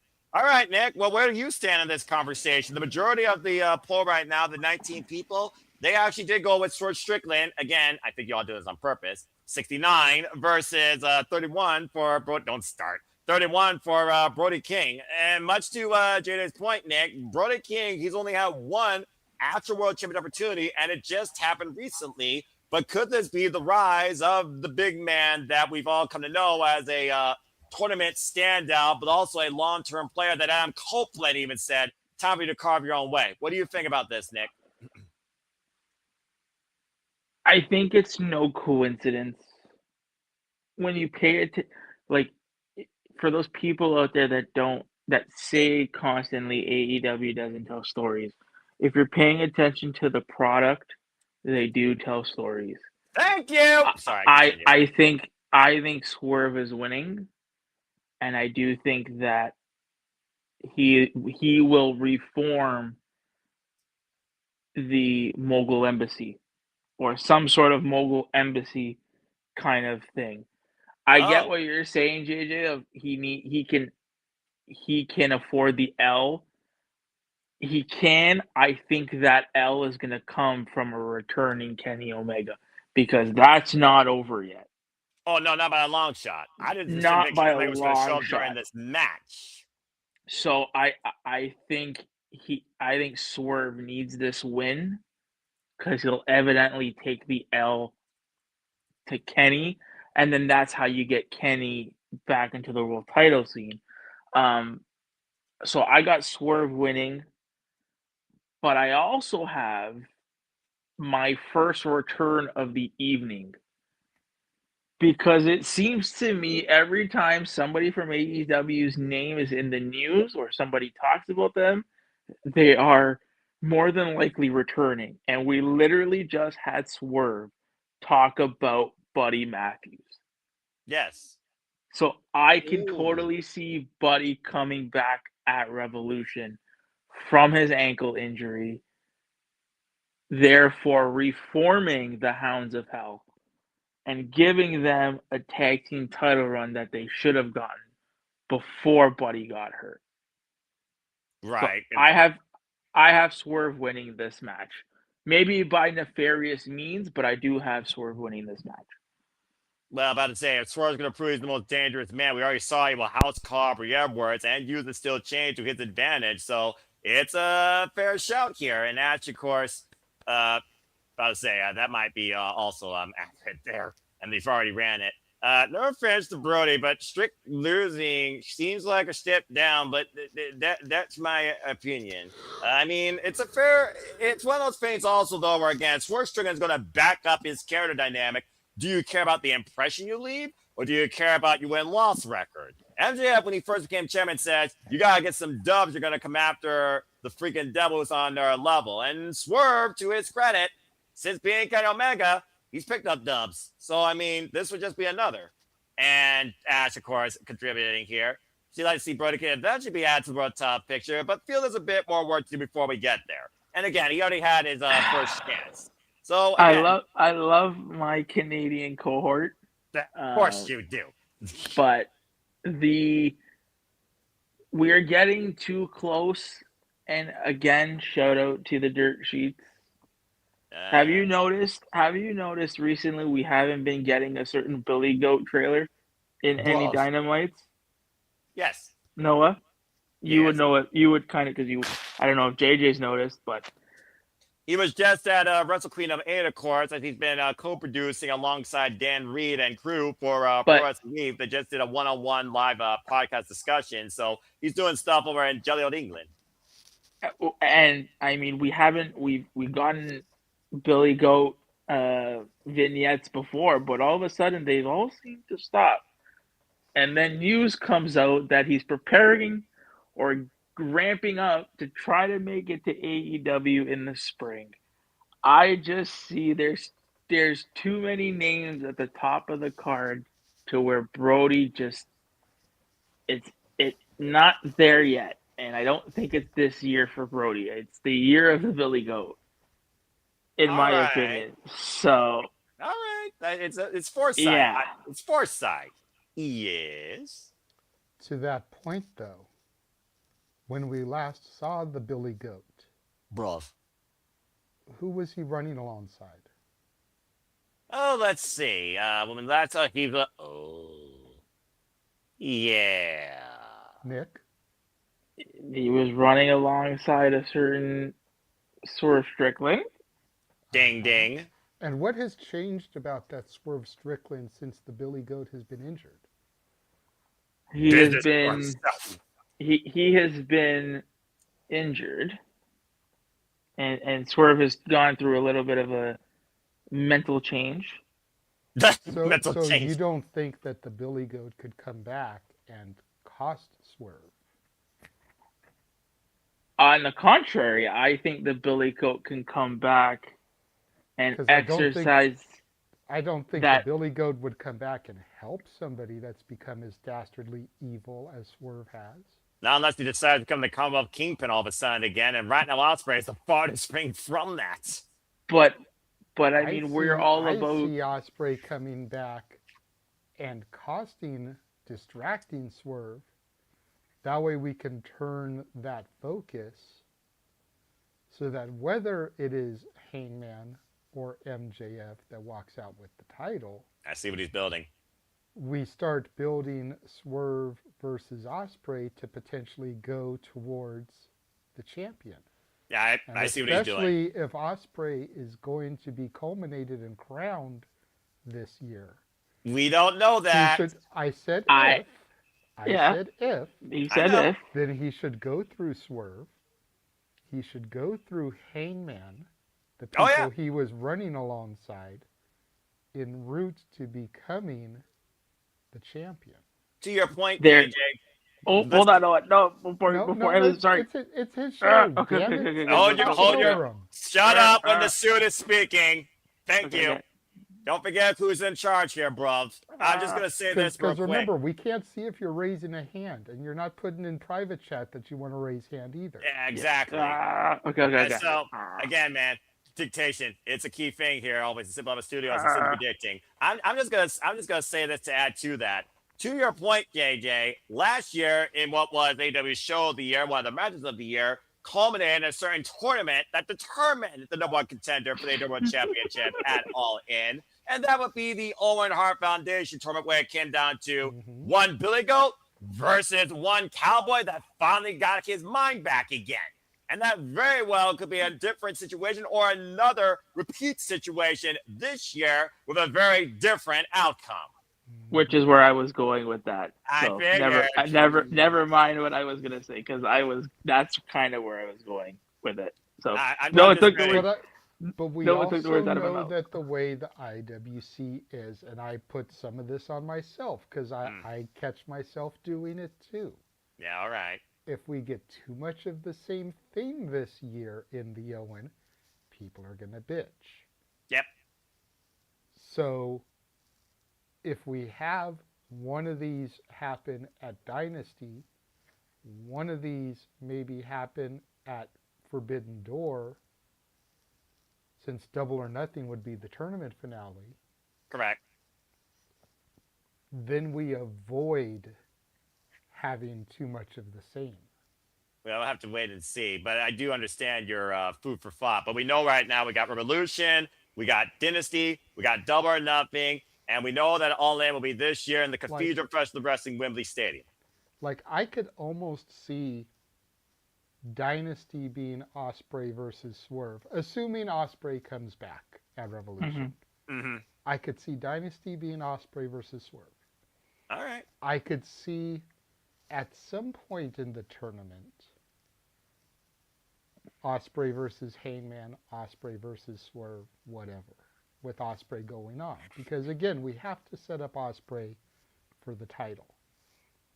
Then I could see at Forbidden Door a triple threat with the match on the line. Whoever wins gets the title opportunity. I see what you're putting down. And again, Forbidden Door has also, of course, been sometimes before, if not after All In. And we don't know the full schedule after Double or Nothing either. So it's good for a flop. But the bottom line, we know that the World Championship right now surrounds, as of this moment, particularly 4 men at the front of our minds, and that is Swerve Strickland, Heyman Adam Page, Will Ospreay, and Maxwell Jacob Friedman. And very well come Sunday, when we get to our main event, one of those men could be eliminated from the equation forever. But that being said, as far as this match goes, if Swerve's going to continue to be part of that conversation and prove he's the most dangerous 2-for-1, he has to go over Brody King by hook or by crook or by steel chain means. So yeah, I got to go with Swerve here. All right. Well, that being said, I did notice you snap your fingers because it sounds like to me the filibuster is ready for a timeless interaction, or should I say a timeless first on pay-per-view. From last year's filibuster Hollywood ending to this unique, true one-on-one feature presentation. Spotlight, please. and do better.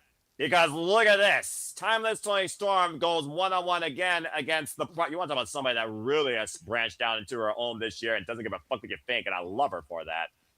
Marina Shafir, the lieutenant of the Death Riders, goes one-on-one against Timeless Tony Storm. And this is a story in itself for both women. This goes all the way back, of course, to literally the inaugural AEW Women's World Tag Team Championship tournament. As, of course, we saw the impromptu team, much to talk about Penelope Ford earlier, the Mega Problems, Marina Shafir and, of course, Megan Bayne, become one of the Timeless Love Bomb's worst nightmares. It escalated for the first ever Women's Blood and Guts, Eat Your Heart Out War Games, which became since friggin' 2019, just saying. And, of course, we saw in the end that Timeless Tony Storm surrendered to save her unconscious lover in Murder's Milk as Megan Bayne whipped her like a government beetle with the TBS title. Things escalated from there, not with a Taipei death match, Jesus Christ, Nina, but a hardcore holiday death match where the Timeless Love Bombs eliminated the Mega Problems from the tournament and moved to the finals. But since then, with continued conglomeration, and I say that politely, with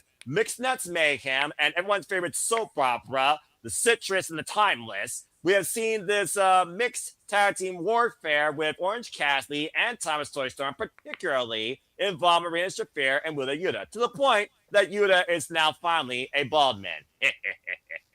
But now we have seen these two go one-on-one, where it ended in basically a no contest, and Marina Shafir has not only once, but twice toe-kicked Timeless Tony Storm the fuck out.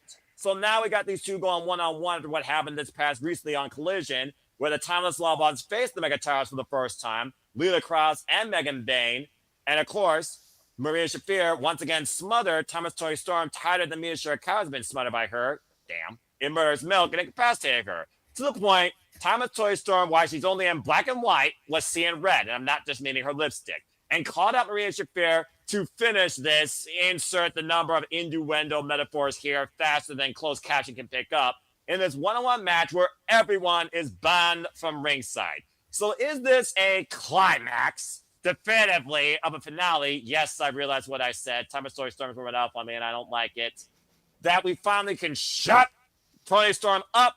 Marina Shafir, who again has not laughed, has not been humored by this at all. Or does Timeless Tony Storm once again give Marina Shafir a close-up without a mirror and show Shafir that I am better than you and I am the solution to the problem?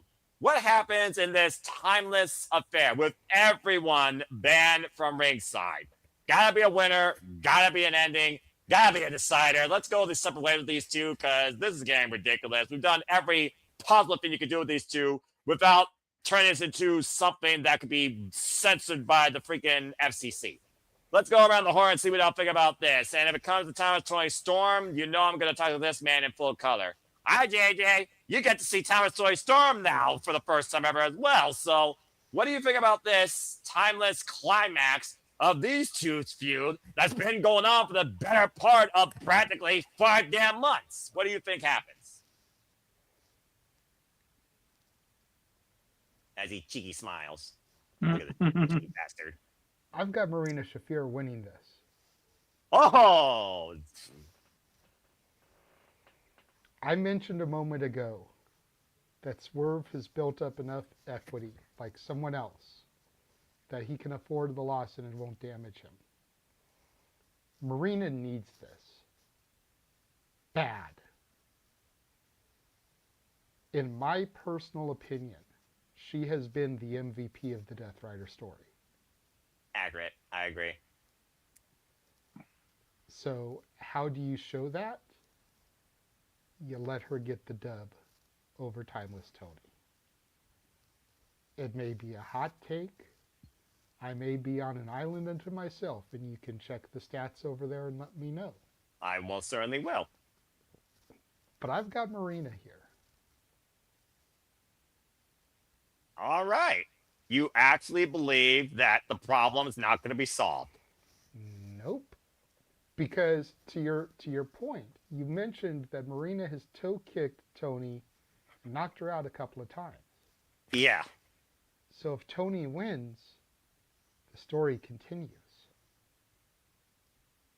The only way for a definitive ending is Mother's Milk. Because if she's already been knocked out a couple times and then she submits,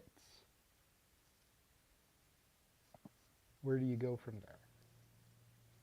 Well, that's about as definitive of an ending as you can get. Just smother her and she just passes out, fade to black. Which, by the way, if anyone wants to super chat or PayPal so that I can ask Mina Shirakawa to smother me at WrestleCade, WrestleCon, I will gladly film it and throw it onto the channel. But will you stop that? I will not. Bloody hell! I want to meet Mina. We love Mina. Okay, Everybody truth be loves told, Mina. yes, we all want Mina. We all love Mina. You can go see her at WrestleCon and get a selfie. All right. Nobody gives a shit about Raymond. Everybody doesn't love Raymond, but everybody loves Mina. I don't know a single person that hates Mina. Yeah, if you hate Mina, you got no soul. And again, I think... Well, Jeff is a ginger. He has no soul, but I even don't think he hates Mina. I don't think all gingers are soulless, to be fair. But also, that being said, accurate. And also, I think Maria Shafir admires Mina Shirakawa, considering their one-on-one match a while back. And she gave her flowers afterwards, even though, again, she held her tighter than Thomas Toy Storm ever did. So who truly is her forever lover? Damn. That being said, this is more freaking inclusive and all action than freaking Pro Wrestling Eve sometimes is. All right. That being said, he picked the problem, Maria Shafir. Nick, let's go with you on this. And believe it or not, he is not on of his own. There are a couple other people that agree with you. One other brave soul. 2 people out of the 19 so far have picked the problem, Marina Shafir, while 90% with Thomas Toy Storm. As letting her thoughts, this match going away, but I have a feeling Toni Storm is winning. Only issue is, what do they do at Marina after the match if she does lose? Well, let's look at it this way. Marina Shafir was never involved in direct combat, let alone in-ring action, before this program really escalated and involved Thomas Toy Storm. It was almost like a foil. And again, the Death Riders, at their own way, they wanted to push AEW to be better, and that's what Shafir has been screaming at everybody. So, if this is the only way that Thomas Toy Storm can be better, considering she also said, I'm going to beat that bitch, and then I'm coming back for my championship, wink, wink, then this is a great catapult to that. When it comes to the Death Riders, for me, especially Shafir, Shafir's one that already has proven her value to me since joining this storyline, like I talked about, all right? She'll take a bullet for John Moxley, for Pete's sake. And she fears no man or woman or any pronoun you represent yourself with. Anywhere. Always doing the work. And when John Moxley was talking about Renee Paquette in that close about what Shafir does sometimes outside training them, where she's always in fight mode, it's quite impressive. It's one of those things right now that I think Shafir is just one of those things to lead to something bigger. But the problem is always going to test herself and test anybody she's in the ring with. I think we've kind of messed with the Mina and the Tony thing long enough to the point it escalated to pay-per-view. And again, if anyone banned from ringside, there will be no excuses. So I just want to keep that in there as well. So again, what does she do after she loses? Death Riders, they continue to do the work. They continue to try and outbeat tomorrow, today, etc., etc. Talk to John Moxley, talk to Cloud Castagnoli, talk to anybody in the Death Riders about what they do next. Nothing changes except the day. The work continues, period. And Shafir is the definition of that. So keep that in mind, Ash. All right, that being said, he's got Shafir. Nick, it's on you. Do you agree with JJ, or do you think that this is their timeless last? I've got Tony winning this.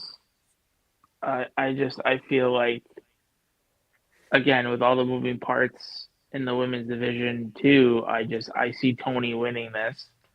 As for what Marina does, the dirt sheets have reported there are still women that are signed that have not made their debut on TV.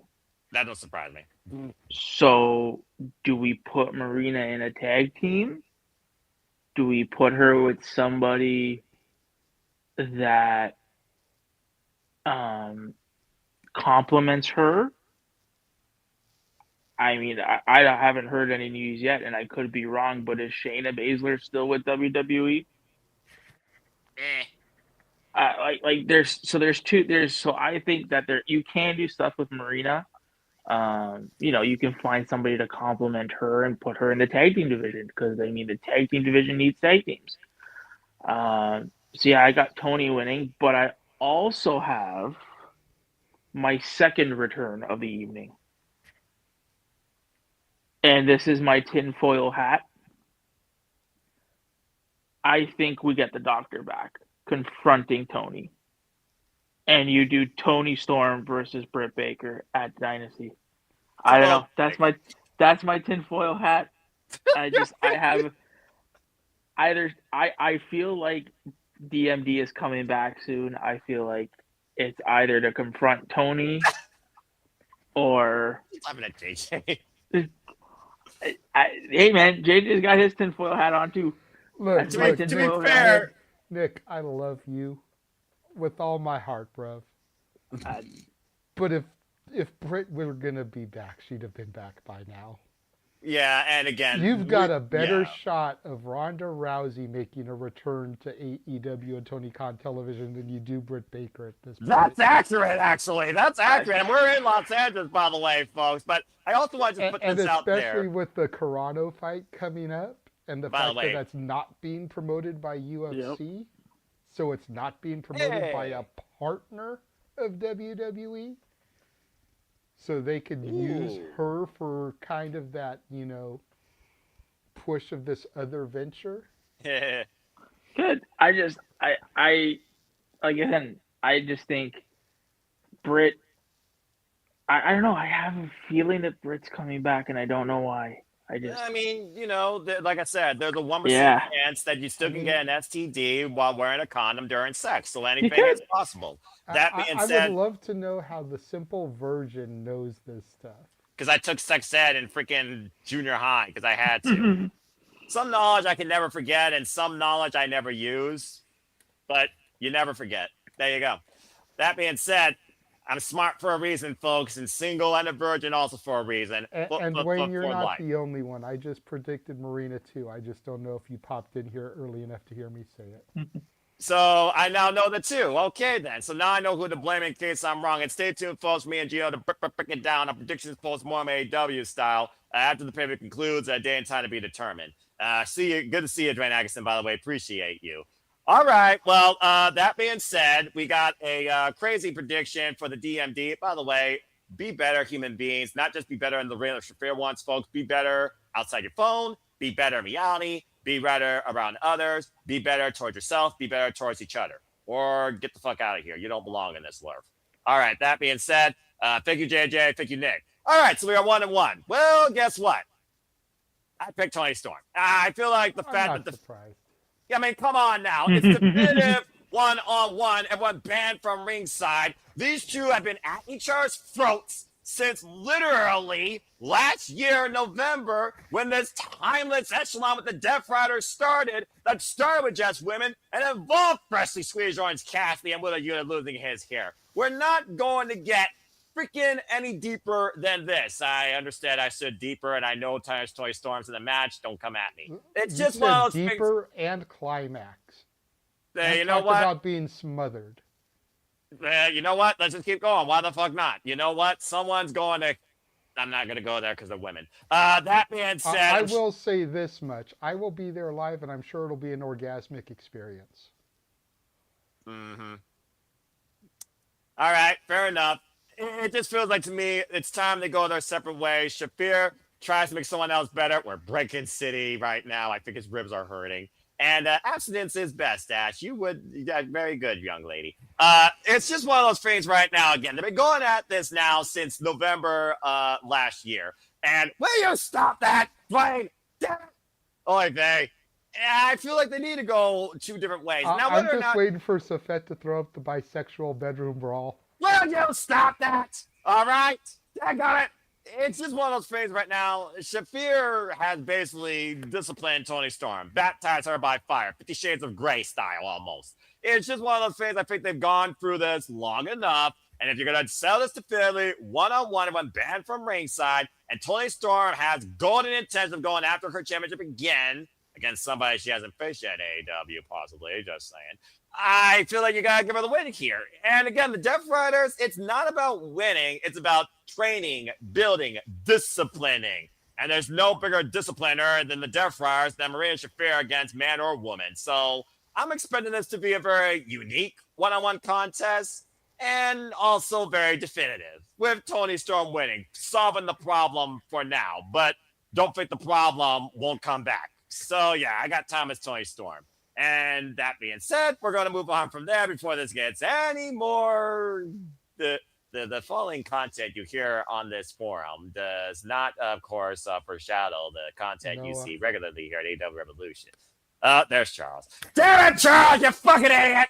Oh, imagine you were writing a smut book based on Revolution. You would know, Mr. King of SMI. You know what? We're not going there tonight. This is going way too far off the rails, and we've done the most dirty match possible in the wrong context, and it went even deeper. Fucking hell. Of course. Dwayne, you pathetic, weak-minded fool. Oy vey. All right, that's enough. Jesus, I'm surrounded by idiots every day. Okay, moving on from there. And if you want more about books, go to feeling.booked on Instagram. You got your book. You got your book page posted again. Feeling.book on Instagram. Okay, that's Nick's wife's book page. She's trying to find. Ever since Kaya followed her, she's trying to find wrestling books. Okay, well, at least it's wrestling books and not something else. Okay. This match might be rated R for all the wrong reasons. God help me, and I gotta call this shit. With Walter, probably. Oh, no. And hopefully Ash. Oh, no! And hopefully Nick. Let's not forget that for as good of a girl as she can be, Ash loves the ladies, too. I'm well aware based on what I've learned from her. So between Walter, Nick, and Ash, you may want to remove yourself from that particular match, Noah. It's a match made in heaven. So this is what the cunning crew meant. All right, moving on. Oh my gosh. Let's go ahead and get back into regular action. Action Andretti? What? I didn't know he was on the show. I mean, he's part of the crew, but he's not part of the show. But who is part of the show are the top guys. And how's this for a cool down? Because you also got to see this. FTR This will be my bathroom break match. Wow. I'll go to the bathroom, take a nice, healthy 15-minute shit. Okay, welcome to the Renegade of Wrestling Tonight, hosted by the regular wrestling JJ Williams, as he will talk last on this match because I fear that this is going to go into worse than a roast. But yes, FTR are going to defend the AEW Tag Team Chip. Good Lord, JJ. FTR defends the AEW World Tag Team Championships. Good Lord. Against the Young Bucks. No strangers to each other, as we know. Okay. Trying to get back on context here, folks. I'm going to ask this question while you have the graphic up and you're talking about this match. Who has the longer tenured history here? FTR and the Bucks or the Renegade versus the Bucks? I'll let you, the fans in the chat room, decide. Continue, Noah. If you know, you know, folks. And again, the opinions of the panelists do not reflect all the opinions of the panelists. Everyone is entitled to their opinions and suggestions. Put it to you this way. I've been around the Bucks since the brother that got attacked at ringside was actually a wrestler. Great segue. Because that's the whole reason it got even more personal, because FTR has literally assaulted the Young Bucks family. No wonder he could take that bump. And they also knocked out Brendan Cutler, but that's probably the easiest person to punch in the face. Exactly. No, damn it. Nonetheless, these guys have been at odds and with each other on who's the greater tag team since FTR invaded AEW during the pandemic and beat the Young Bucks literally for the championships, while the Young Bucks won them back without even wearing a super kicked sneaker. We've seen the Young Bucks return to their classic tasseled Young Bucks form. And of course, they did earn this opportunity to now become record-setting four-time AEW Tag Team Champions. Looking at the AEW landscape, looking at the Elite and how the Elite kind of gives them for showing how they might be at their odds end. You think about how many wrestlers these last year alone have been wrapping up, saying they're about to be done or going to be done soon. Tanahashi, Nana Nakanishi, John Cena, AJ Styles, just to name a few prolific names for you. The Young Bucks might be part of that. Thank you. Yes, Jay Martinez, who's on her retirement tour right now. The Young Bucks might be part of that conversation. FTR, of course, who have held these titles by hook and by crook, of course, since winning them back. Yeah, right. And, of course, we recently saw them face not only Buster and the Brain, but the Rascals when it came to title contention right now. And we're honestly wondering who would take the titles off them. Maybe a team that brings the Boston-ness, who's only had one-on-one encounter with them last year at All Out that, Nick, you saw live. And, of course, we saw what happened to the Glamazon, and I do think a receipt is coming. And rumor has it, or so we've heard, Adam Copeland will be retiring this year in Toronto at Wrestle Dream. So keep that in mind, folks. How's that for an ultimate opportunity? So right now, while Nick is giggling like a schoolgirl, top guys still rule or top guys out as leaders of the AEW Tag Team Division? Let's go around the horn and get y'all's thoughts real quick towards this. And believe it or not, folks, we still have 3 matches left of this. They're all the World Championships, the Continental Championship, but at least they're the most defended matches, I think.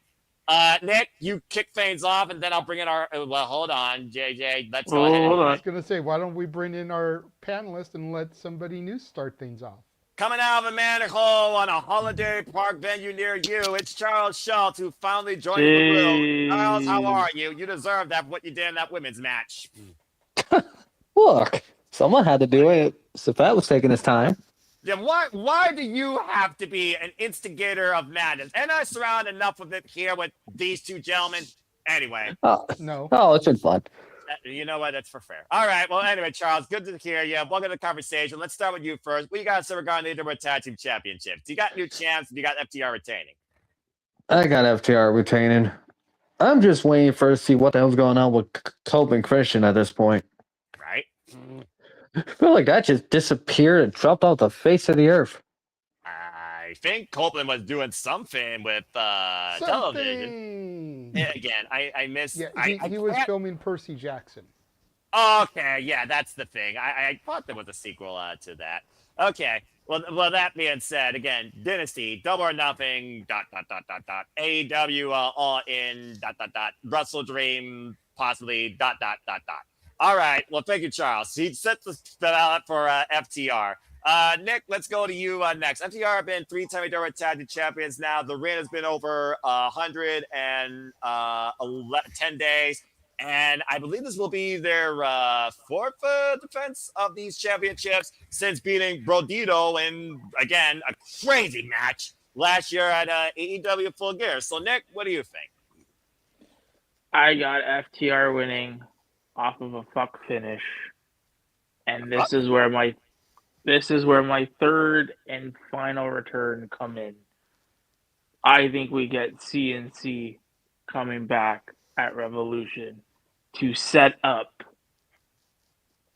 whatever you want to call it, but they will set up AEW's first TLC match at Dynasty with FTR in the bar. He's just trying to book the greatest show he can watch live. He's just trying to book the greatest show he can watch live. No. I said at Dynasty. Sorry, at Dynasty. It makes too much sense for the name of that pay-per-view and having 3 teams of this stature coming together. I just can't see it. So I have FTR winning off of a fuck finish. And then we get CNC coming back, and then that's how we kind of get into our triple threat match. All right, fair enough. Before I give it to JJ here, shout out again to Emmanuel. FTR wins, and we still want to see Adam and Christian win. As saying, if I had to pick the lesser of two evils, in her opinion, because I don't want either team to have the titles. But with that being said, I pick FTR. And what team's been built up for future tag matches? Well, considering you have 2 of the brightest, youngest, independent rising tag teams back in now into the division. Private Party also back in the division. Former AEW Tag Team Champions. Might I add, they beat the Young Bucks for their only run. This tag division's got some depth. Hell, they survived Davis and Doyle because freaking Doyle got injured prematurely during that match. So, again, it has hindsight. But that being said, JJ, it actually is almost 50-50, but not quite. There's a little offset. 42% with the Young Bucks retaining. A majority, 58%, actually with the Young Bucks winning. So, hi, JJ. What do you guys say regarding this match? I heard it too. I'm not going to bust Noah's balls. I see what Nick said and I raise him. Yeah. I do see this match ending with FTR retaining due to the return of Christian and Cope. However, I don't see the TLC coming into play at Dynasty. I see it coming into play a little bit further down the road. Dynasty, I think it's going to be Christian and Cope versus FTR. And via a fuck finish, FTR will retain. Oh. This will lead us to Double or Nothing. Double or Nothing will be a triple threat between the teams. This is where Christian and Cope will win the titles. All in London will be our TLC match.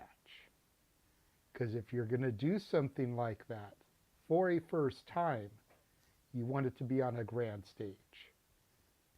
Wembley Stadium is that stage. All right. I can see the Bucks taking the belts from Christian and Cope there. See, wait, time out. You do think that the Bucks, though, do have one more run in them? For as much crap as I give Matthew and Nicholas Massey, yes, I do. You heard it here, folks. I have been calling for this since the end of last year, beginning of this year. Right. The Young Bucks were their generation's version of the Hardys, who were Edge and Christian's biggest rival, the Hardys. So for Christian and Cope to eventually lose the titles to Matthew and Nick seems like poetic justice. Fair enough. FTR is essentially the Dudley Boys in this scenario. About to say, we They're literally the saw third team them thrown put in the there. table. We literally saw them put one of the Bucks through the damn announce table with a stuffed pile driver this past Wednesday on Dynamite. I'm just saying. So I see Nick, but I raise him. But FTR, to the prediction and who walks out with the gold. Ding, ding. FTR leaves with the gold, disappointing all of the people from Southern California and Rancho Cucamonga and the PWG faithful that are going to be in the Staples Center while I laugh my asses off. Because I'm fat. I've got more than one ass. Like people have more than one chin. I'm going to be laughing my asses off. I think the better question is, what do Matt and Nick do for their entrance? Because they've become quite known for their lavish entrances. Granted, most of them were done while they were heels. But we are walking into the hallowed halls of the Staples Center, where Shaq and Kobe ran, where Brown and Kopitar ran, and no one gives a shit about the Clippers. But I'm gonna be curious to see what the Bucks have in store for their entrance here. All right, fair enough. Gretzky already left the team before we came to Staples Center, so you can't do Gretzky and Robitaille. You can't do Magic and Kareem. Those are too old. Like the Bucks were fetuses, infantiles during that point. So, and those tandems never really ran at Staples Center. About to say, yes. But the Shaq and Kobe, like Mamba for life, R.I.P. But Brown and Kobe, yeah. Those are some dynamic duos that have ran that floor. Okay, and fair enough. I did see Charles's hand up. Yeah, but I was saying, I was just waiting for you to finish your tourist guide on Los Angeles, California. But thank you for that, Jada. That being said, he's got FTR also retaining, and so do I. It's kind of funny, actually. The last time the Young Bucks beat FTR was literally, I think, full gear during the pandemic. And if I remember correctly, that ladder match. But I think FTR has actually beaten the Young Bucks each other time. So I think they're actually 2-2 against each other in tag matches. But I'm not entirely sure if that is completely the case. But they've had at least, 4 traditional tag team matches, I think, against each other right now. Someone can fact check me on that. But anyway, let's go ahead and get Charles' thoughts now. Charles, you had your hand up. What you got to say real quick before we move on? The last match they had was a ladder match at the Dynasty where Jack Perry returned. The Young Bucks retained one day tag titles. Right. That's right. Thank you. I forgot about that one because again, it was. And also, damn, JJ, you're in. Well, then again, I don't think they're Clippers fans. Oh wait, all they right, probably are. This is the Sports Center. I'm actually not a Clippers hater. I'm actually more of a Lakers hater, but I don't know the Clippers well enough to actually know any dynamic duos. Be careful, JJ. I'm just being real. I'm keeping it a buck here. And if you want to hear why I don't like the Lakers, super chat. Yeah, there you go. Super chat or PayPal. It's simple as that. Continue, Charles. Good grief. Oh, that's about it. It's just it was the ladder match, and then what JJ said. That was just too funny. Of course. And again, folks, super chat, PayPal to continue the conversations here. It's as simple as that. All right, let's go ahead and move into our next match here. And this one is going to be interesting because the way Thekla views Kris Statlander, or this women's division for that matter, and the rise of the Toxic Spider in less than a year has been absolutely tremendous. So will madness continue to rule, or are we going to see someone get killed? Not once, but twice. Because they're 1-1, so we're going to sell this the old-fashioned way by a match score scope. In 2-3 falls, it's an AEW Women's World Championship match between Kris Statlander, the Cosmic Killer, former champion, by the way, who lost it via strap match thanks to the Triangle of Madness, while she's looking for her face scar, and she got literally leather whipped across her face and somehow did not leave a mark. Damn. And by the way, folks, that was the same strat used in Ricky Starks versus Bryan Danielson from AEW All Out a couple of years ago, just saying. Taking on the Toxic Spider and Thekla. This is their third ever singles encounter and Thekla's second defense since season the AEW Women's World Championship. Remember what you talked about before, by the way, folks, in Timeless Toni Storm versus Marina Shafir, because that literally might be cause and effect. So straight up, we've seen, of course, the fallout with the Cosmic Babes of Rap and the Triangle of Madness through trios, through tags, and through singles. There was once an obligation where the Babes of Rap will defend the titles against the Sisters of Sin if they didn't get involved in the initial Kris Statlander and Thekla match, which they did. And Kris Statlander won that night, countering the Toxic Spear into a freaking Saturday Night Fever. Tremendous. Kris Statlander, by the way, one of the longest tenured individuals in the AEW Women's roster with the most singles wins, and just coming back from London, still the even national champion, taking on the former Dakota Kai Kid Charlie successfully at Wrestle Kingdom 8, showing how much of a killing streak she has, dropping Dakota Kai on her head, not once, but 3 times for the finish. It might take that and so much more in this 2-out-of-3 falls match. Of course, you all know how 2-out-of-3 falls work. You win via pinfall, submission, countout, or disqualification. The first one to get 2 falls rendered will lead the AEW Women's World Championship, and I believe finish this trifecta of a madness in this series of matches for the time being. So, do you all think that the AEW Women's Division stays toxic? Or does Kris Statlander surprise us and regain the championship? Let's go around the horn and see what y'all think about this. We're going to change the dynamic up a little bit, so we got 4 screens, and go crisscross. So, Nick, you're first. What's your thoughts on Kris Statlander's killer instinct, almost bound like a Terminator, taking on Thekla for the 3rd time ever in singles action, and selling the score in 2-out-of-3 falls since they're 1-1? What do you guys say about this? I don't think... I mean... Again, this is another instance where I wish Tony hopefully can have fun with this. Listen, at the end of the day, and we're thinking farther ahead. Well, definitely you. But you have to keep in mind with this that eventually the CEO is going to get this title. So I mean, yeah, I know, but maybe. it just I don't know. I have Thekla winning this because I think she just got it. Mhm. But again, I can see Kris winning it, and doing Kris versus Tony. I can see Kris having a program with again a certain doctor if he returns. He just really Um, wants to see that DMD back on his screen. I just at the end of the day, I just think these are, just like we want the Billy Goat to win it in London. I think it's only a matter of time before Monet comes back and takes this belt. So I mean, I have Thekla winning, but I wish and I hope they actually, because is there a time limit in a 2 out of 3 falls? No, No time limit. no. And again, JJ, you're in for the long haul. Yep. I have Just Thekla remember, I winning. still have to drive almost 2 hours back home after this. Oh, Yep. And you're ending with Texas death. Continue.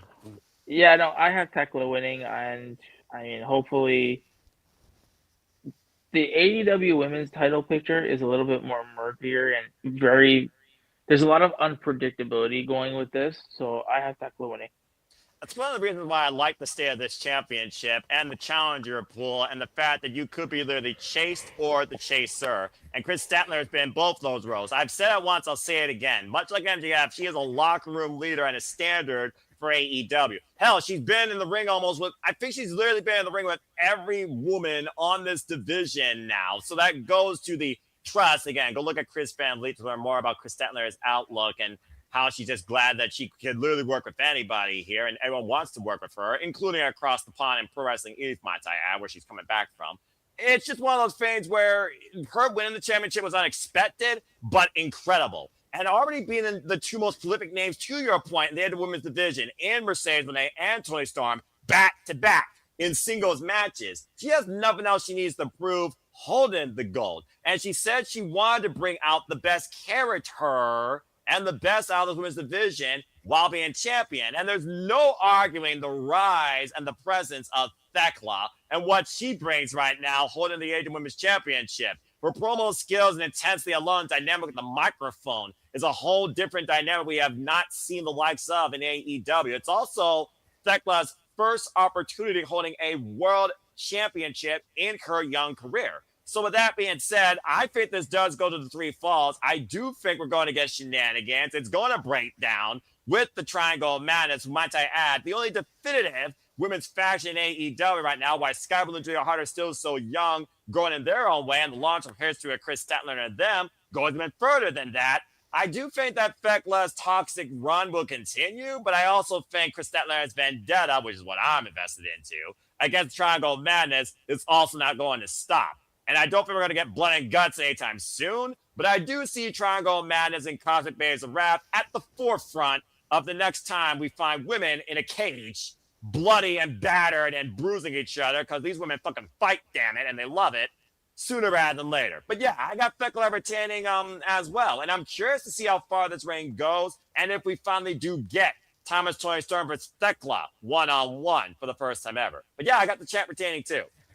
Charles, right now it's not unanimous. Believe it or not, there's a single person actually that picked Kris Statlander, 95% for Thekla, 1 person for Stat. But what do you think about this dynamic, and what do you think it leads to? Go ahead. Well, unfortunately, Nick's right. I expect this. I expect Thekla to retain, but I expect that belt's going to go to Mercedes at some point. That's all I'm going to say on that. Shouting for the CEO, adding the most richest cornerstone to her portfolio as her stock continues to drop. She just lost, of course, another championship. I believe she's now down to 7 belts, by the way.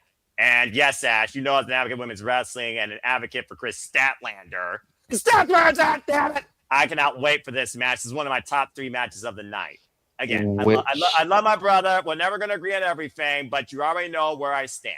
All right. And go ahead, Charles. I'm just reading comments here. Which to see you mentioned Mercedes losing all the titles, and I'm saying to see how they're going. Yep, she's gonna get the AEW Women's title at some point now. We'll see. Again, now TK doesn't have to worry about a lot of her Women's World Champion losing on these shows. I mean, again, Business. hindsight's 2020. I do see what you mean. Continue. That's basically about it. All right, fair enough. And again, Ash, I'm still looking forward to this. This is the only spider I love. Any other spider, I go into a murder mode. That being said, Thekla Championship reign will continue. The switcher will be a hard scratcher because if Kris regains, why she lost the title in the first place? Well, unlike other places, the AEW Championship is usually not transitional, especially the World Championship, as long as the person doesn't get injured. Again, though, neither of these women are going to be careful, and I'm for it. I hope they fuck each other up. And shout out to Jeff motherfucking Meacham. Good to see him in the chat. I also hope that you're doing better, my friend. And also, no, I'll go check out the highlights tomorrow. We are hashtag spoiler free. That being said, JJ, it's now on you to close this one out. What do you think about this match? What do you think leads to? What's your score? Go ahead. Well, before I go into the match, would you like to know what he's referring to? Because I fully intended to show it to you at some point. I've been prepared, just waiting for the opportune moment. Well, we are talking about women in wrestling, and I love women in wrestling and advocating for women in wrestling. So go ahead. Folks, we got a little bit of intermission. Just keep in mind, this is about a 3-minute clip. I fast forwarded because I don't think you need to see Johnny Sweener. No. I know you don't want to see that, but it leads to this. Hello, Rosemary. Make sure that the volume is up here. And play. There. You see? Everything went perfectly. That's 2 sins taken care of. 5 more to go. Everything is going according to plan. You worry too much. Trust us. I almost get to talk to real people again. Okay, let me practice. Hi, I'm Allie. Oh, buddy.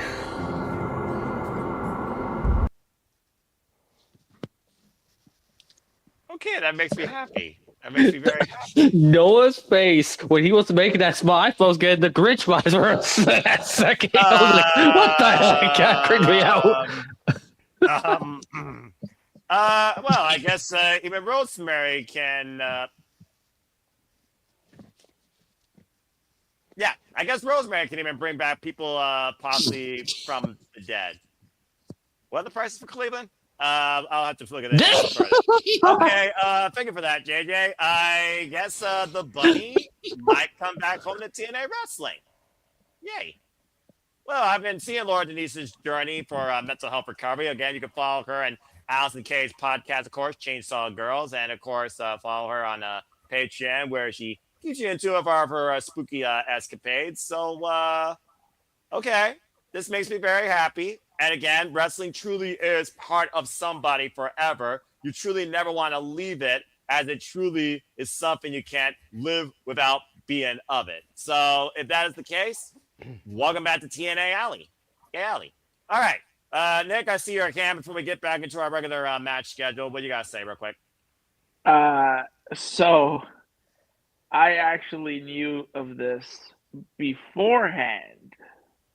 I'd like to shout out Mr. Evan Zalios, the promoter of Progress Wrestling. Shout out to Progress and all they do.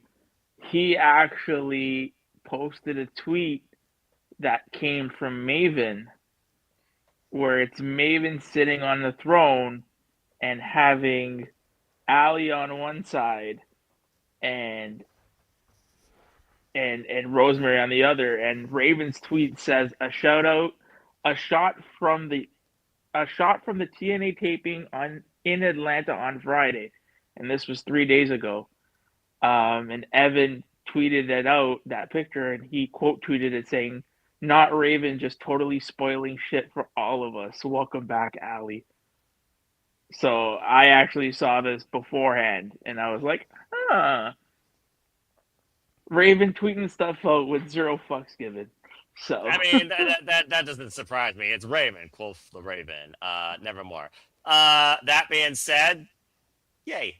Okay. Where were we? You got Noah super hyper over it, super excited. No, I'm perfectly fine. Emmanuel with a $2 super chat. I need context on Noah and the Bunny history. Well, I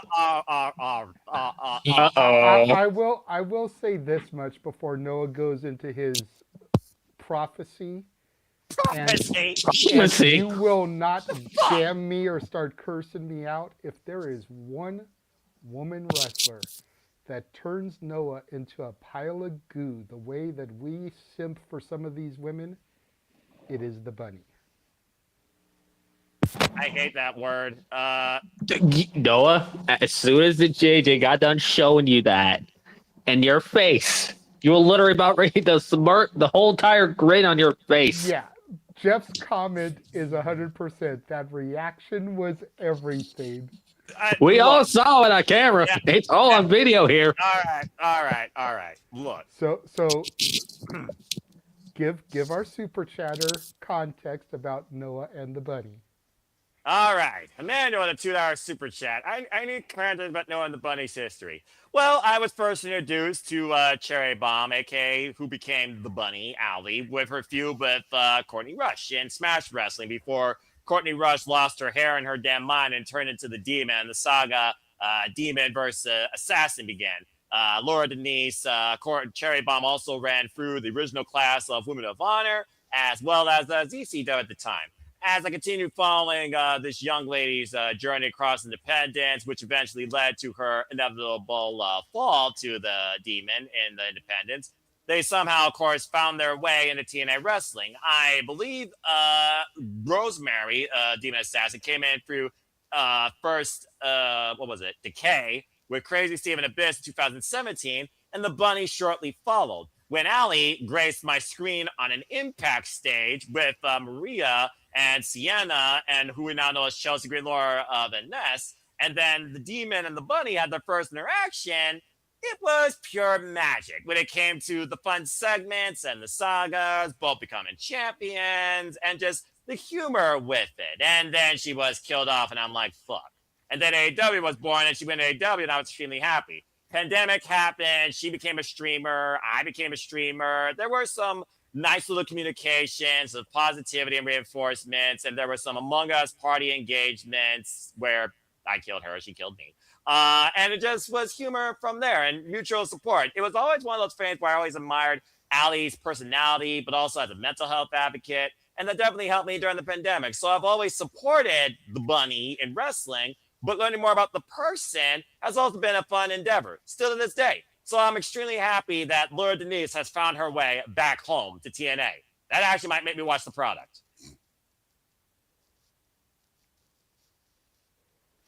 All right, now. I had figured to show you that when we went off the air, but Jeff's comment, I had it all queued up, so. You sons of bitches. And good thing you did, JJ, because we got that perfect face reaction to it. All right. Well, that being said, yeah, literally, don't remind me. It was a horrible way she went out. One of the only times I ever cried in wrestling. But then I found her in a different realm in AEW, and I was very happy. Even saw her live. But yeah, Canadian power women, the power Canadian women have on people. You might not be wrong there, Ash. I mean, again, I appreciate you as well. But again, congratulations to Laura Denise, aka the Bunny, Allie, returning home and possibly back to life, it seems, in TNA wrestling. Rosemary, don't fuck this up. And more importantly, Carlos Silva, don't fuck this up. All right, let's get back to our regularly scheduled program. We got 2 matches left. Charles, I see your hand. What do you want to say real quick? And Nick's device is overheating. Nick devices are having too much fun. At least TNA kept continuity with the holes in Allie's thing last time we saw her in TNA. At least that was good to see. Blood from her throat when Sue Young freaking pierced her throat thanks to Kevin Sullivan. Fucking hell. Yep. What a way to go out. All right. Now, let's get back on track here. Again, thank you, JJ. And also, yay, Allie. I'm curious to see what she posts about that on Patreon. All right. Moving on. Anyway, everyone here said Thekla to retain. 2 matches left. Now let's go ahead and talk about the other cause and effect of the night when it comes to the Don Callis family. What? I never got to give my thoughts because we immediately went into that. Oh, I'm sorry. Please go ahead and lend your thoughts. Well, much like everybody else, I am going for Thekla. I definitely sadly see Mercedes getting the title at some point this year. And I do feel that it has to go to a babyface for Mercedes to take it. Assuming that Mercedes isn't going to be the babyface in the story. Which is possible, but I don't know. Like, I just see Mercedes better as a heel. You know, so it fits her character. If they're gonna keep her as the heel, then it's got to go to a babyface. I just don't see it getting off of Thekla. I'm distracted by Nick's hand. Put it. We see the hand, Nick. You're next after him, and then we got our 2 matches left. Please continue. Charles puts it up real quick and takes it down. Where was I? I got distracted. Mercedes Moné character, babyface, couldn't work because she's heelish. I don't see her as the babyface. She's too good as a heel. So I do see the belt moving off of Thekla to a face. Just not yet. Thekla just got this title not that long ago. Need to give her an opportunity to run with this, to cook with it a little bit. So, and I think I know what one of my signs is going to be for Revolution. What? It's a tribute to you, sir. Stat is not where it's at. Every fan's entitled to their opinion, and I'm just going to, let you do your thing. Like I said, I've followed Denise for a long time. She's been through some rough stuff also, so I'm happy for her. All right. Okay. That being said, you're still going with Thekla. It's Thekla. Let Madness continue to run, and let Statlander continue to be Cosmic Killer on a mission. Mission not impossible. As far as Mercedes Moné, we'll see. Context. Does it happen when she goes down to 0 belts? She still has 7, folks. We'll see. Last year, she won the Owen, so again, we'll see. And we still don't know the entire block between AEW Double or Nothing and AEW All In, because there's usually a pay-per-view before there, I'm pretty sure. Okay, moving on from there. Our second match is the biggest context. Nick did have his hand up. Oh, that's right. Because he kept on going like a faded stop sign. That signal versus the word. Go ahead, Nick. What you got to say real quick? Has Willow won the World Championship yet? No. She has not. No. Okay.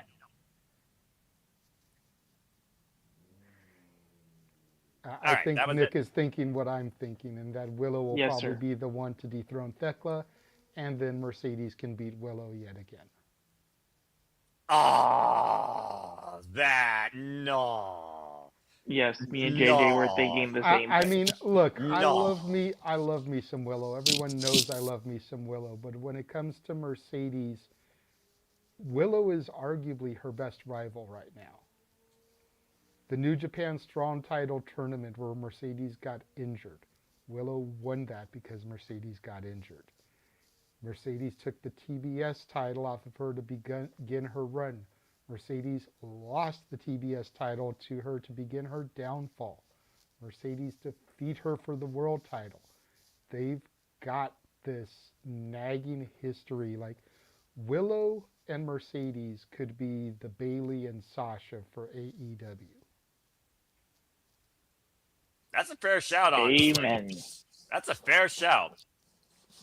And heaven forbid when the two of them come together to form a unit like Bayley and Sasha did. Oh, Jesus. Until Bayley comes to AEW. All right. I'm just saying, it's a possibility. If Mercedes actually does do a babyface turn, Willow, I don't see becoming heel. I see her as the Ricky Steamboat, the eternal babyface. For sure. I never see that woman going heel. Not one iota. So if Mercedes ever does do the babyface turn, I could see it. Because they've had enough wars that there's the respect. Yeah. Well, again, you literally learn a lot about someone in the ring the more times you are against them versus what you can be alongside them.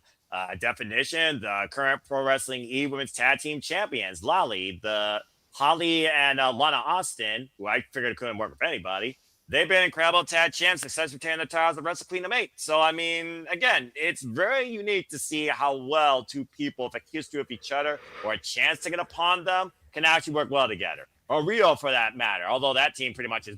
But anyway, different conversation. All right, let's move on to our next match. Our Charles had his hand up during this, too. I wasn't watching because I was just listening. I'm trying ahead, to watch Charles. for you, bro. I appreciate it because good grief. Charles, we got to say it real quick. One, I agree with Jade and Nick that it probably is going to be Willow and Mercedes going to take the belt from. But now the question is, when that does happen, when does Willow drop the TBS title? And who? Because the TBS that's the title is something that can be dropped on a random Dynamite, or she can drop it at Dynasty. Yeah, that's I just fair. don't see her losing both belts at Revolution. No. Although, That'd be a little too I crazy. do see Willow possibly winning the Owen this year. She came That's close. how she gets her title shot. She was in the finals against the Glamour, Mariah May, and Mariah May won that year. So you're not too far off. And considering Mercedes won it last year, Willow wins it this year. Kind of adds more fuel to my fire and Nick's fire about the rivalry and the potential team up. Right. Because they both would have an Owen Hart championship belt. Yep. Okay. And I was going to say this because about Mercedes being a face. She works much better as a heel. There's Way. people Even that WWE. There's Too. people that are much better as heels and much better as faces. And Exactly. Mercedes is just one of those as a heel. Yep. Period. There's no argument there. At the end of the day, everyone's against the top 1%. All right, let's go ahead and move Now into... you can move on. Yeah, I was about to say, let's go ahead and move into our semi-main event, which is truly going to be a definitive test of who wants it more, and there will be no excuses, because fuck time limits. Yeah, JJ, good luck with this one, because the fact of the matter, these two can go... 2 out of 3 falls, a Texas death match, a no time limit fall. Like, fuck me. I envy you, and I'm also jealous of you, especially for that, you fucker! Anyway, let's go ahead and talk about this match.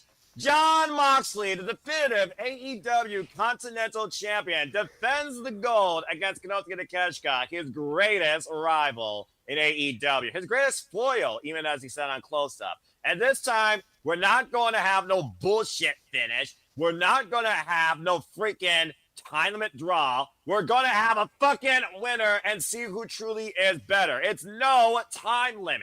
Under normal circumstances, these matches will go to 20 minutes. All other rules are enforced. All seconds are banned from ringside. But the bottom line, the only way this match now ends is via a decision, via pinfall or submission. I'll be damned if you think a count-out's going to happen with these two men. Okay, guys, straight up, we know how this match came about. Jon Moxley, who truly showed what AEW is all about when people have counted him out, not just during the Continental Classic, but during his whole damn career. Me almost included. I knew he was going to be in the semifinals. I did not think he was going to win the whole thing. Represent my Ohio boy. Jon Moxley, who's been the heart and soul, whether black, white, clear as day, or blurred as freaking foggy days and nights, has been a definitive face of AEW, Grand Slam proudly now at this point, former AEW World Champion, was notorious, by the way, 4-time, and has been the reigning AEW Continental Champion since being a Rainmaker Kazuchika Okada in the finals. Of course, Kazuchika Okada held that title for near 600 days to being Eddie Kingston, and it was the second time Jon Moxley was in the finals. During the Continental Classic, though, the Alpha Konosuke did get a win over Jon Moxley. In a previous time, though, Jon Moxley got the win over Konosuke in AEW World Championship Eliminator. So they are 1-1, or should I say 1-1-1, because their last encounter down in Australia, it went to a fucking 20-man draw. And these two have been in 8-man trios, previews of who is really got the most momentum since the get-go. And Don Callis has thrown everybody not named Trent Beretta against Jon Moxley, why he has been the Continental Champion up to this match. A very unique point, though, this past Wednesday on Dynamite, Konosuke wants no excuses. He wants to do this on his own. He wants the definitive dub. It goes back to that point of Konosuke saying he's the strongest in all professional wrestling and constantly testing himself, much like Jon Moxley, who's been hobbling on one leg probably since the Continental Classic. With Survival wins over Dunkzilla Mark Davis, Hechicero, El Clone, Shall I Continue? Not to mention definitive eliminators against Shelton Benjamin and Josh Alexander, all in the span of the last 2 months. We now find John Moxley and Konosuke Takeshita in the most definitive dance yet. So how does Don Callis try to prey on this? How does he try to influence this? Do we get definitive finale with this? Do we get more gold in the Don Callis family? Do we set up something that we have for the first time last year, again, when we go all in? Or does John Moxley continue to be the guy to spearhead the Continental Championship because he wants it more, he's driven by it more, and he feels like he deserves it more? There's a lot of what ifs with both men and this title, and in my opinion, Don Callis family member one's direction. Before we get into your thoughts, let's see what the audience has to say here. 19 in the poll. It is not 50-50, but 58% have John Moxley retaining. 42% have a new champion in Konosuke Takeshita. Let's go around the horn and see what you all think about this match. We will start off with Nick. Nick, what do you got to say regarding the AEW Continental Championship? John Moxley, Konosuke Takeshita, 4. Does Konosuke get it done finally?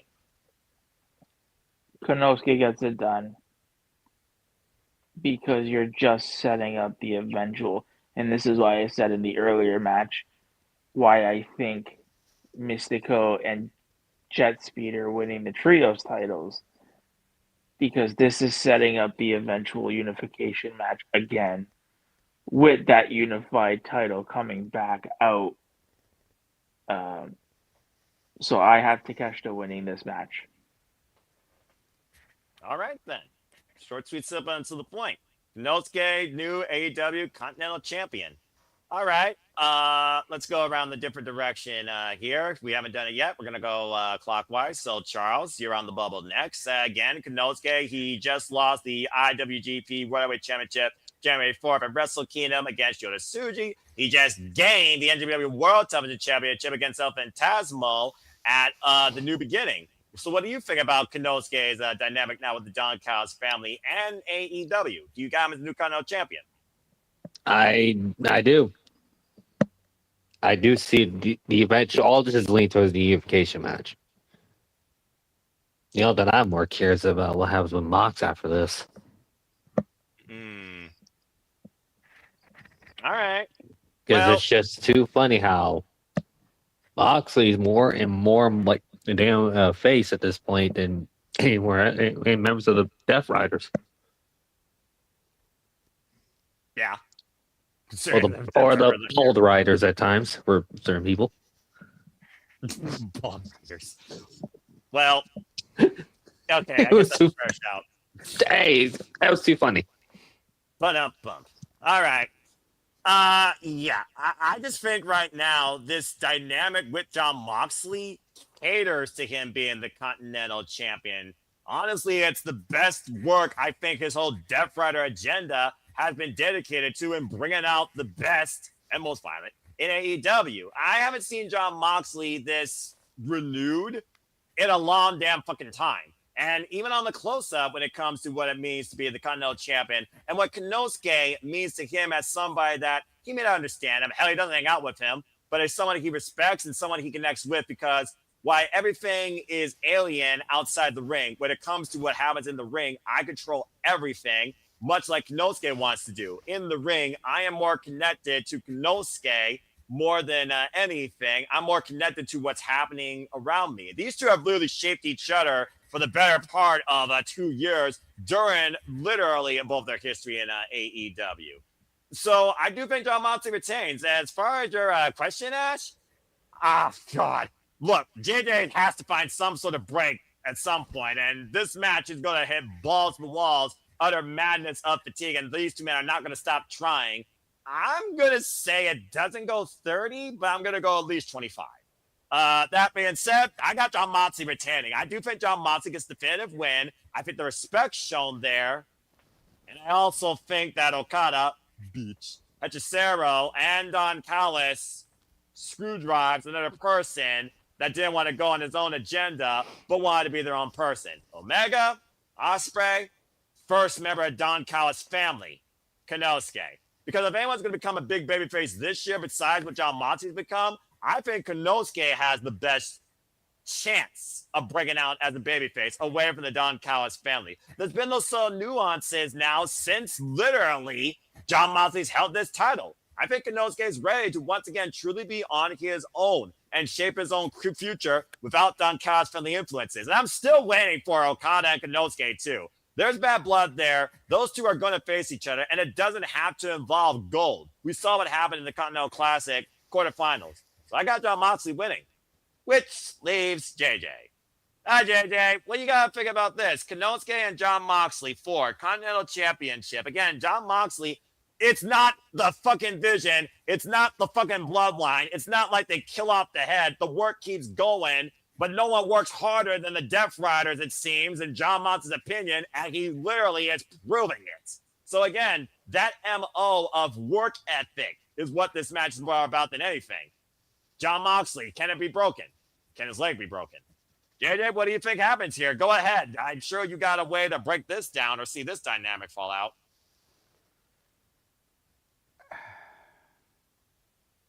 And that's correct, Safet. Yeah, I was going to ignore that comment because you literally just said that like 5 times during your speech. So I know, and that's why I wanted to I was going to ignore it. Well, again, it wasn't towards you. Go ahead. I've got Moxley here.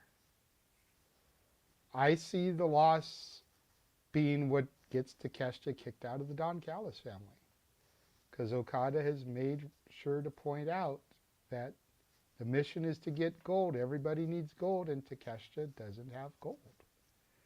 Like, he does have a championship, but it's not something that's being really acknowledged on TV all that much.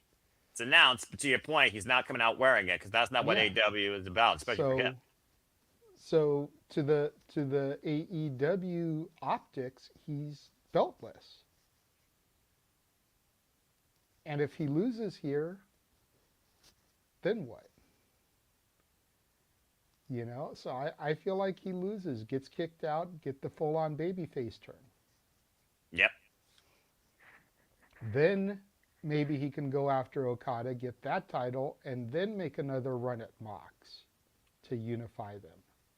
Chasing the dragon, proverbially. The one dragon he can't friggin' beat. Because Mox will have no reason to give him a championship match again if he loses. You know, Mox be like, I beat you definitively. Why am I going to keep coming after you? Exactly. But if he's got Okada's title and both belts are on the line, Mox will give him another shot.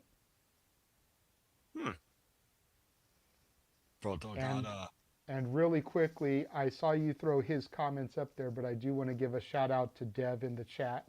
What up, Dev? Member of the Wrestle Collective. Good soul. Follow them on YouTube, The Wrestle Collective, at Dubsy Worldwide on X. They've got the Wrestle Collective weekly podcast tomorrow.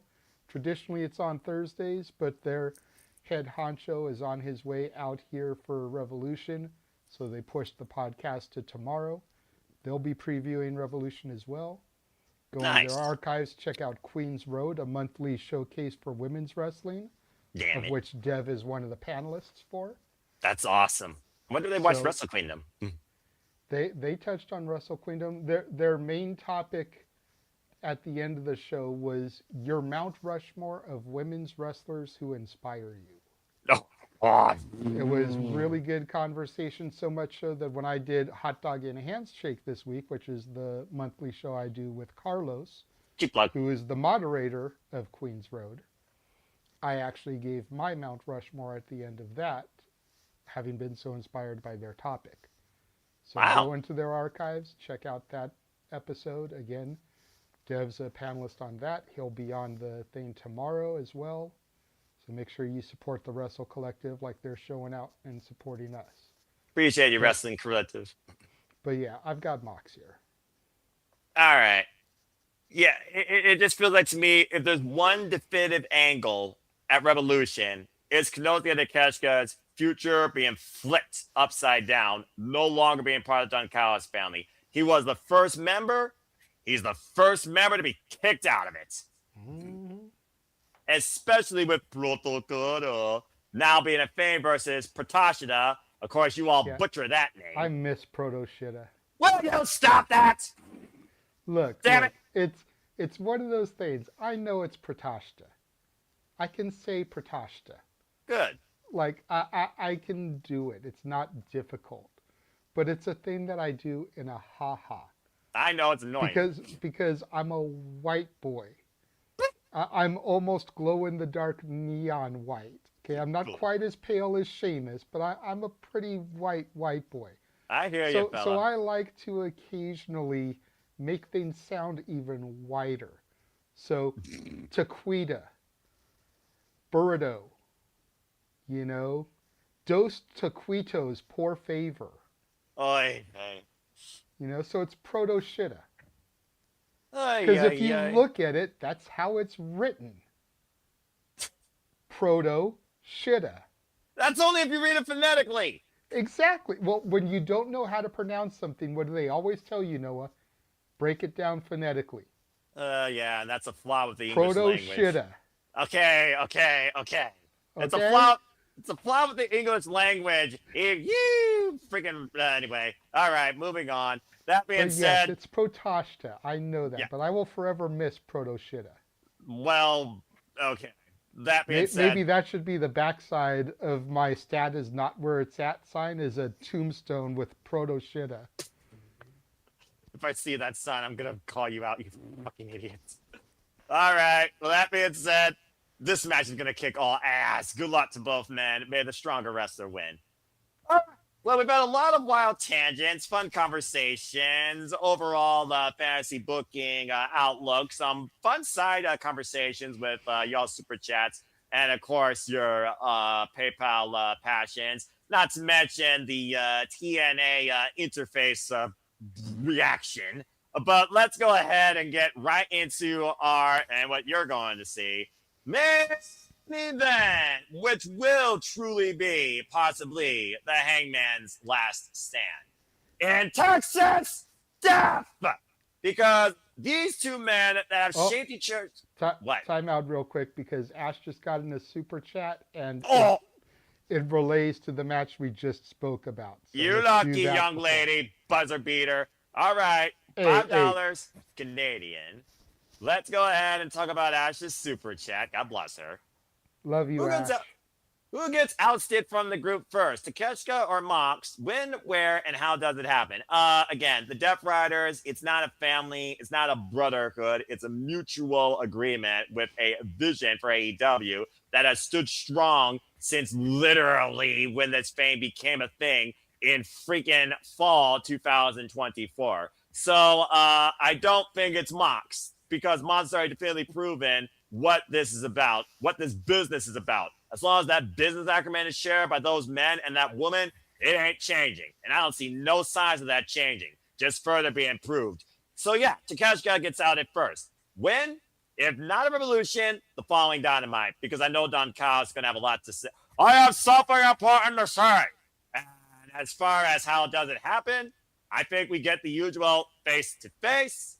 Kyle throws a conversation. Kyle Fletcher is Mr. Cooldown Mediator. Okada's the instigator. Bitch. Screwdriver. Bye, see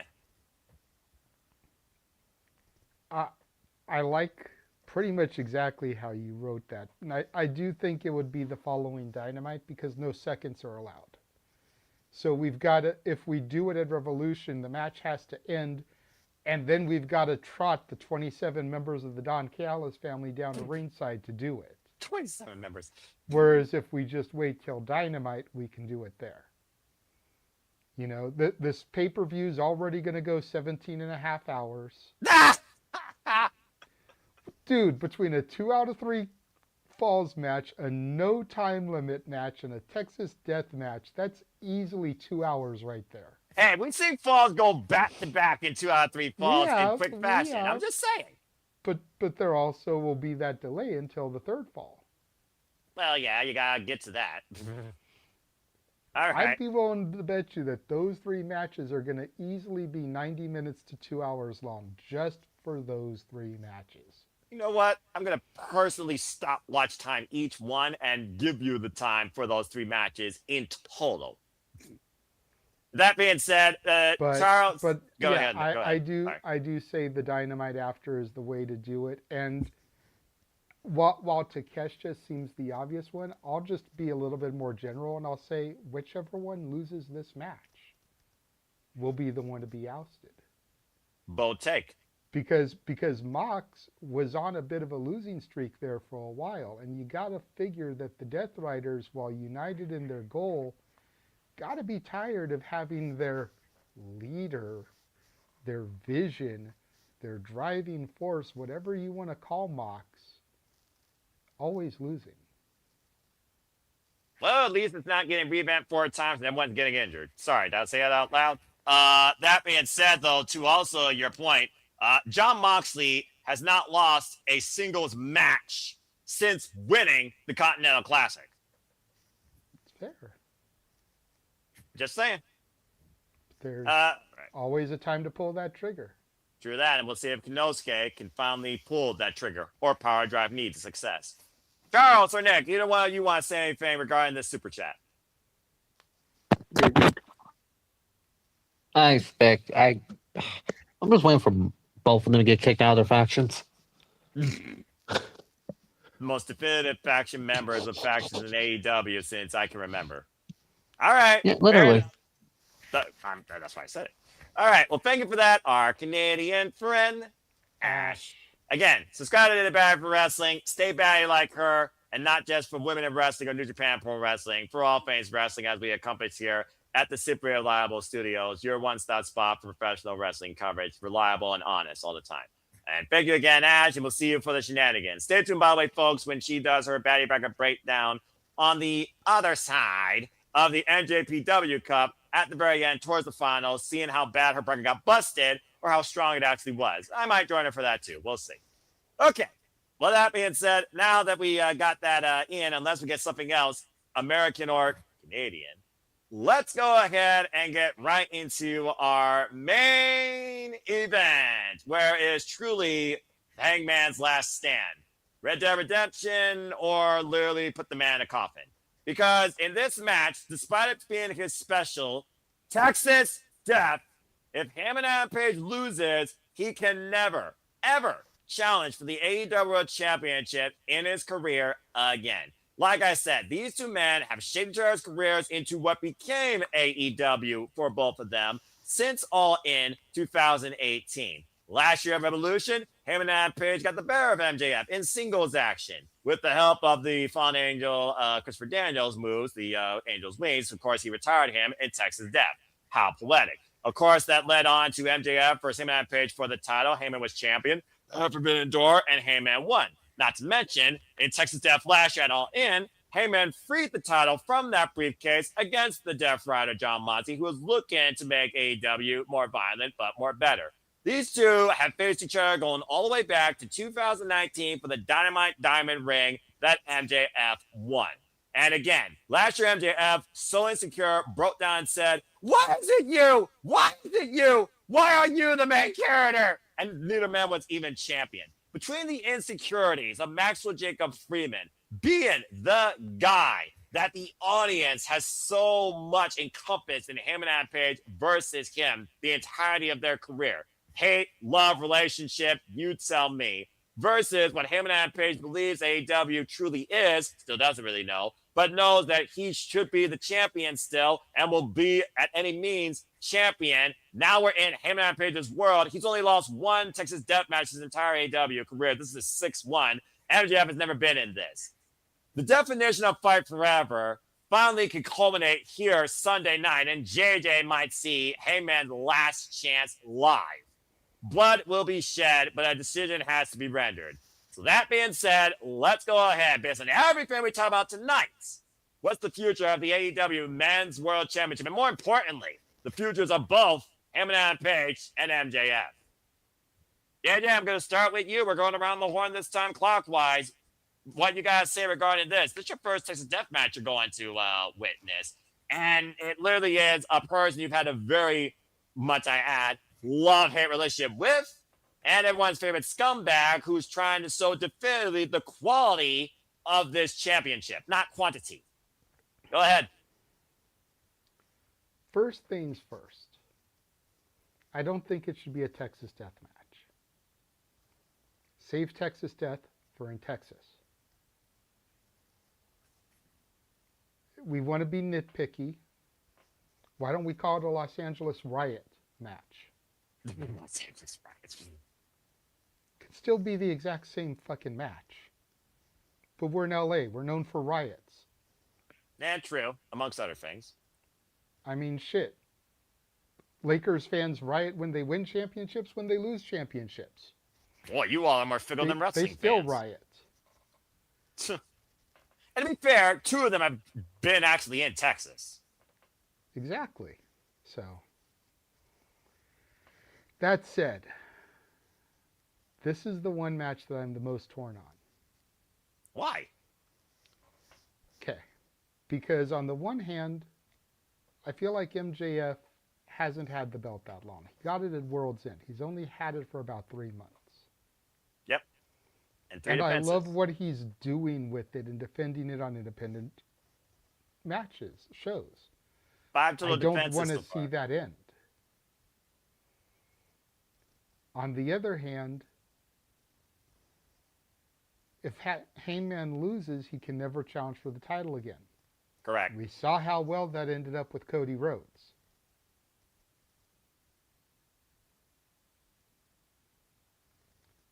So if he loses and can never challenge for the belt again, having seen how well that went with Cody Rhodes, what's their backup plan to get Hangman back to the title picture? And at that point, why even have the stipulation in the match? Does he Black Scorpion it and challenge for the title under a mask? And once he wins, reveal that it was him all along? Does he use it in a contract negotiation technique?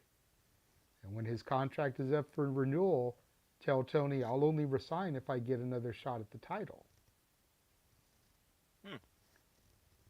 Because if we stick to this, he can never enter a Casino Gauntlet match. He can't be in the Owen. He can't be in any of these matches where the stipulation is you get a shot at the title. Because if he wins, he doesn't get a shot at the title. So what's the point of him even being in there? There is no point. You know, and if he enters these tournaments, these battle royals, is that the loophole? Do And you if not that's think? the loophole, why the fuck do we have the stipulation in the first goddamn place? Well, to your point, are you saying that Heyman is not going to be a man of his word? Do you really think that he will turn his back on this? I think when he becomes heel, We've been for that. and we'll go through it again. You know, there's going to come a time, okay? Again, we're talking out our asses here. We're doing a little bit of fantasy booking. Swerve Strickland just went heel. Swerve has been embedded in a feud with Hangman that's lasted these last couple of years. So, if Swerve gets his hands on the gold at some point, somebody's got to take the title off him. And when Swerve is wearing through everybody and no one can reclaim the title, kind of like how Mox seemed to be holding it hostage, do they send Hangman to do it? Like, this is your one shot. We need to get the belt off of him. If you don't get it, I feel like there has to be some kind of contingency plan to put him back in the title picture if he loses. Because to the point I keep coming back to, this worked so horribly with Cody Rhodes.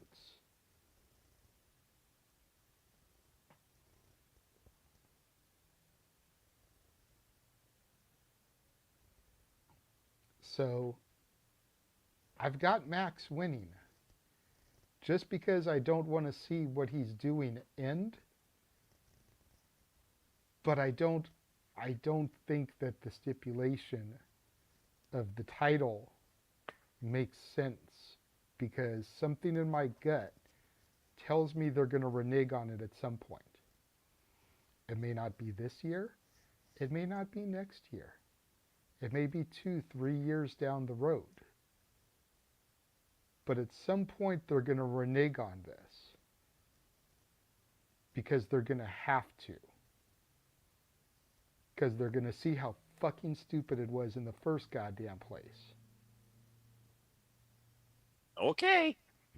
That being said, you got Maxwell Jacob Freeman surviving, because this is Texas Death, by the way, and the only way to win is via surrender or literal knockout. You got Maxwell Jacob Freeman retained.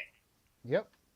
Okay, that sets the ballot. That being said, let's go to the chat real quick and see what our two VIPs. Of course, our Canadian friend Ash has been a very valuable communicator and opinionator here. Also joined the league, by the way. Good luck.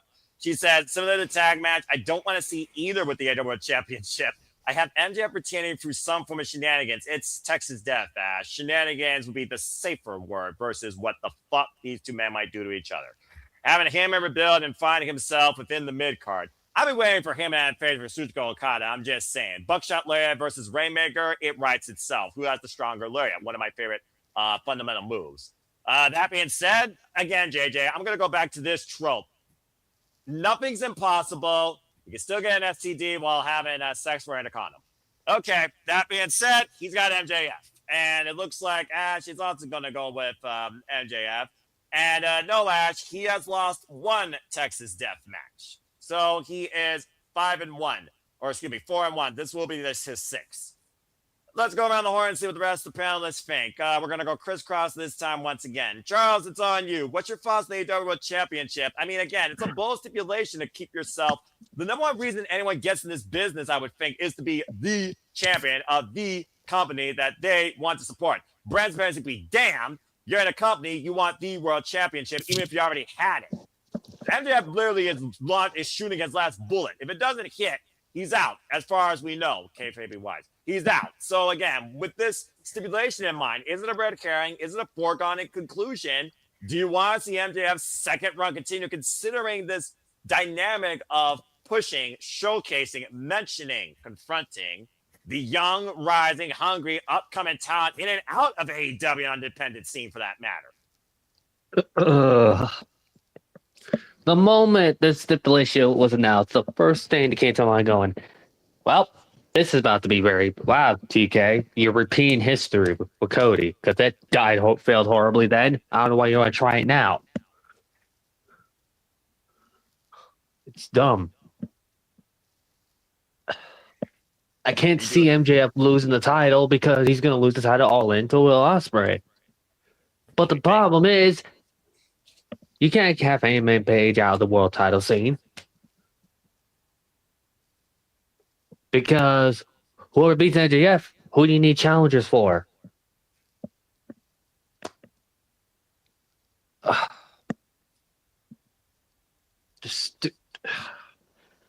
hope TK has a plan for this. Because he better learn from his mistake. Because if it just goes down the same road as the Cody situation, at that point, what the hell is going on with TK? Is he freaking insane? It sounds like you're fickle in your own judgment. I'm just going to say this. It really looks like he's trying to refresh his roster. And Hangman and Page, he's been there.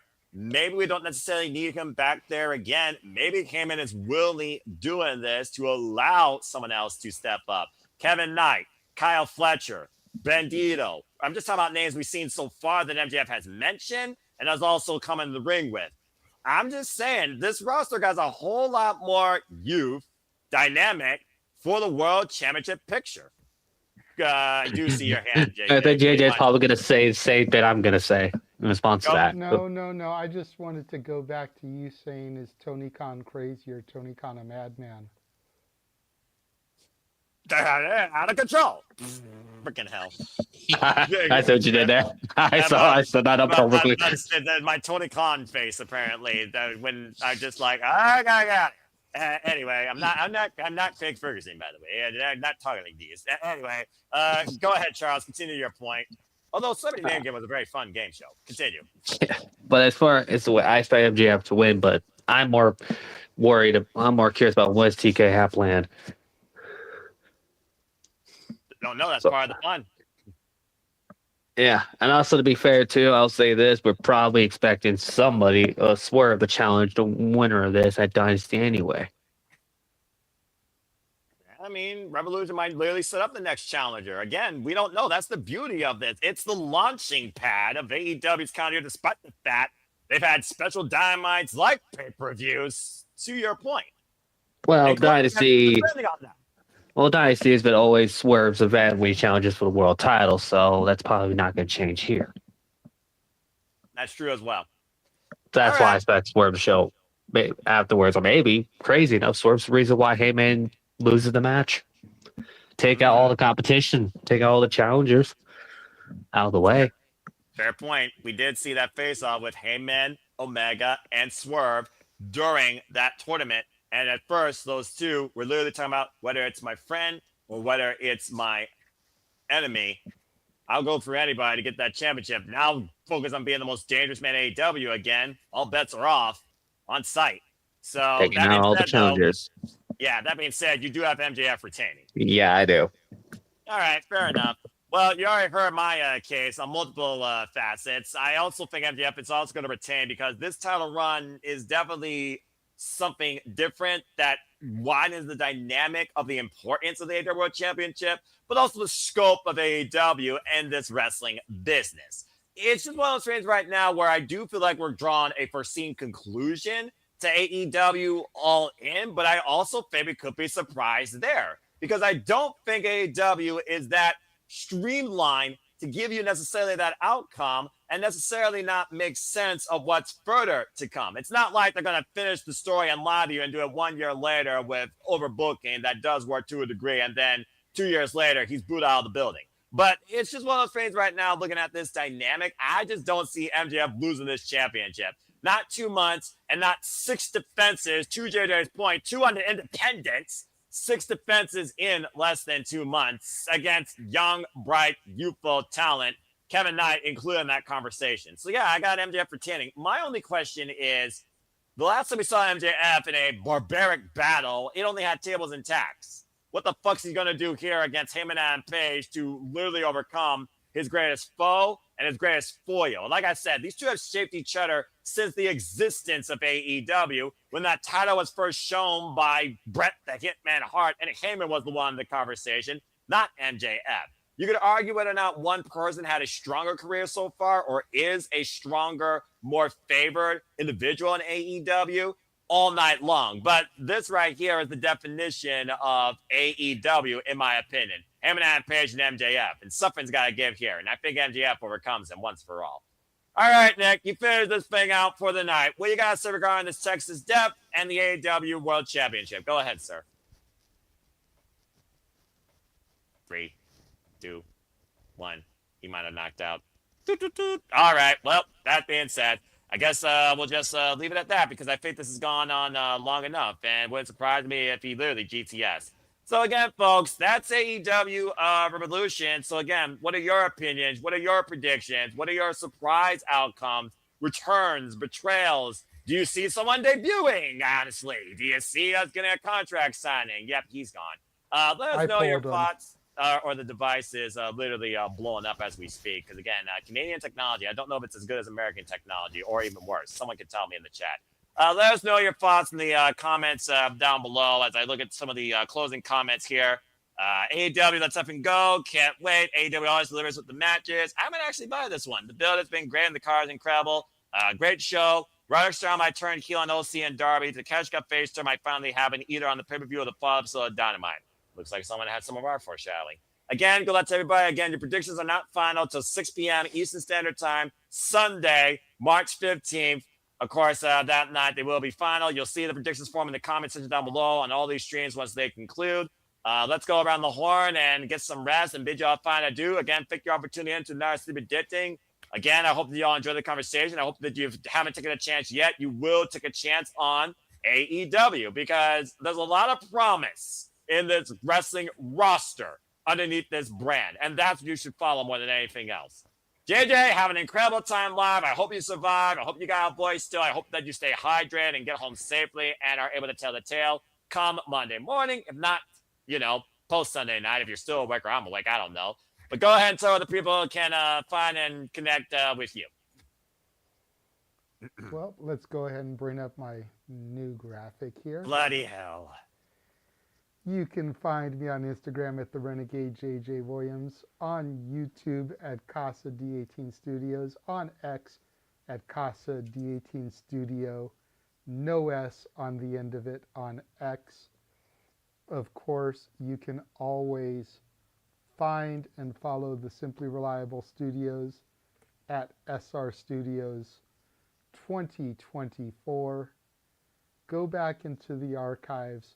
Check out our interview with the Princess of Perfection, Rachel Leigh. Check out our interview with the Poder Mania champion, Brittany Blake.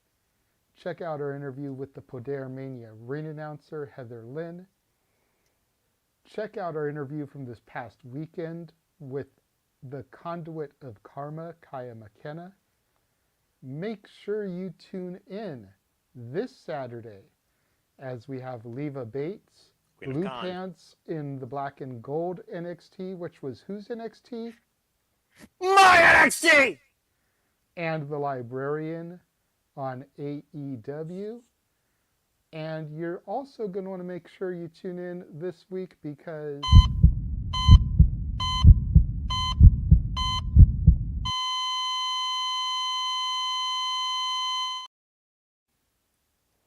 we will be announcing another interview that has been lined up. Ooh, all right then. Again, JJ, staying busy as always and pushing forward the power of women in wrestling via Poder Mania. Again, folks, you can get your tickets still. Follow Ed in San Antonio on the X. Go to the Everbright link on his X and get your tickets today for this all-women showcase, kicking off the entire, and I kid you not, the entire festivities of that entire summit of professional wrestling, damn it, during WrestleMania week in Las Vegas. Again, that's Poder Mania, this all-women showcase right here. There you see the many incredible talents that you will see on this all-women's card. This is going to literally rival Wrestle Queen for me for my show of the year, possibly. Again, get your tickets today, Poder Mania. Follow at Ed and San Antonio on the X for further details today. Thank you for that, JJ.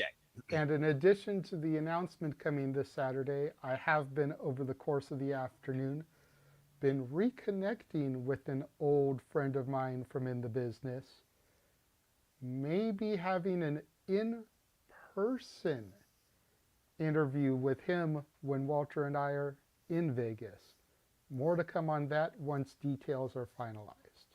But that is not the announcement that'll be made this Saturday. The further details, folks. It's out of control. All right, fair enough. Incredible work, JJ. Again, folks, Farming Wrestling, JJ Williams. He does incredible stuff here alongside the collective who have been great partners and friends here, the Super Liable Studios family. Again, they've been plugged on that, but we'll plug them again. Show them some love. Please follow them. Follow independent wrestling, support independent wrestling, support GCW, and stay tuned for further GCW League prediction forums and prediction leaderboards. There is also a double take form coming up for GCW, literally if you're East Coast. Later today, it will be due, though, Saturday night, because the double feature is on Saturday and Sunday. So Yes. Stay tuned for more on that. First show Saturday begins 9 Eastern, 6 Pacific, so it will be due 8:30 Eastern, 5:30 Pacific.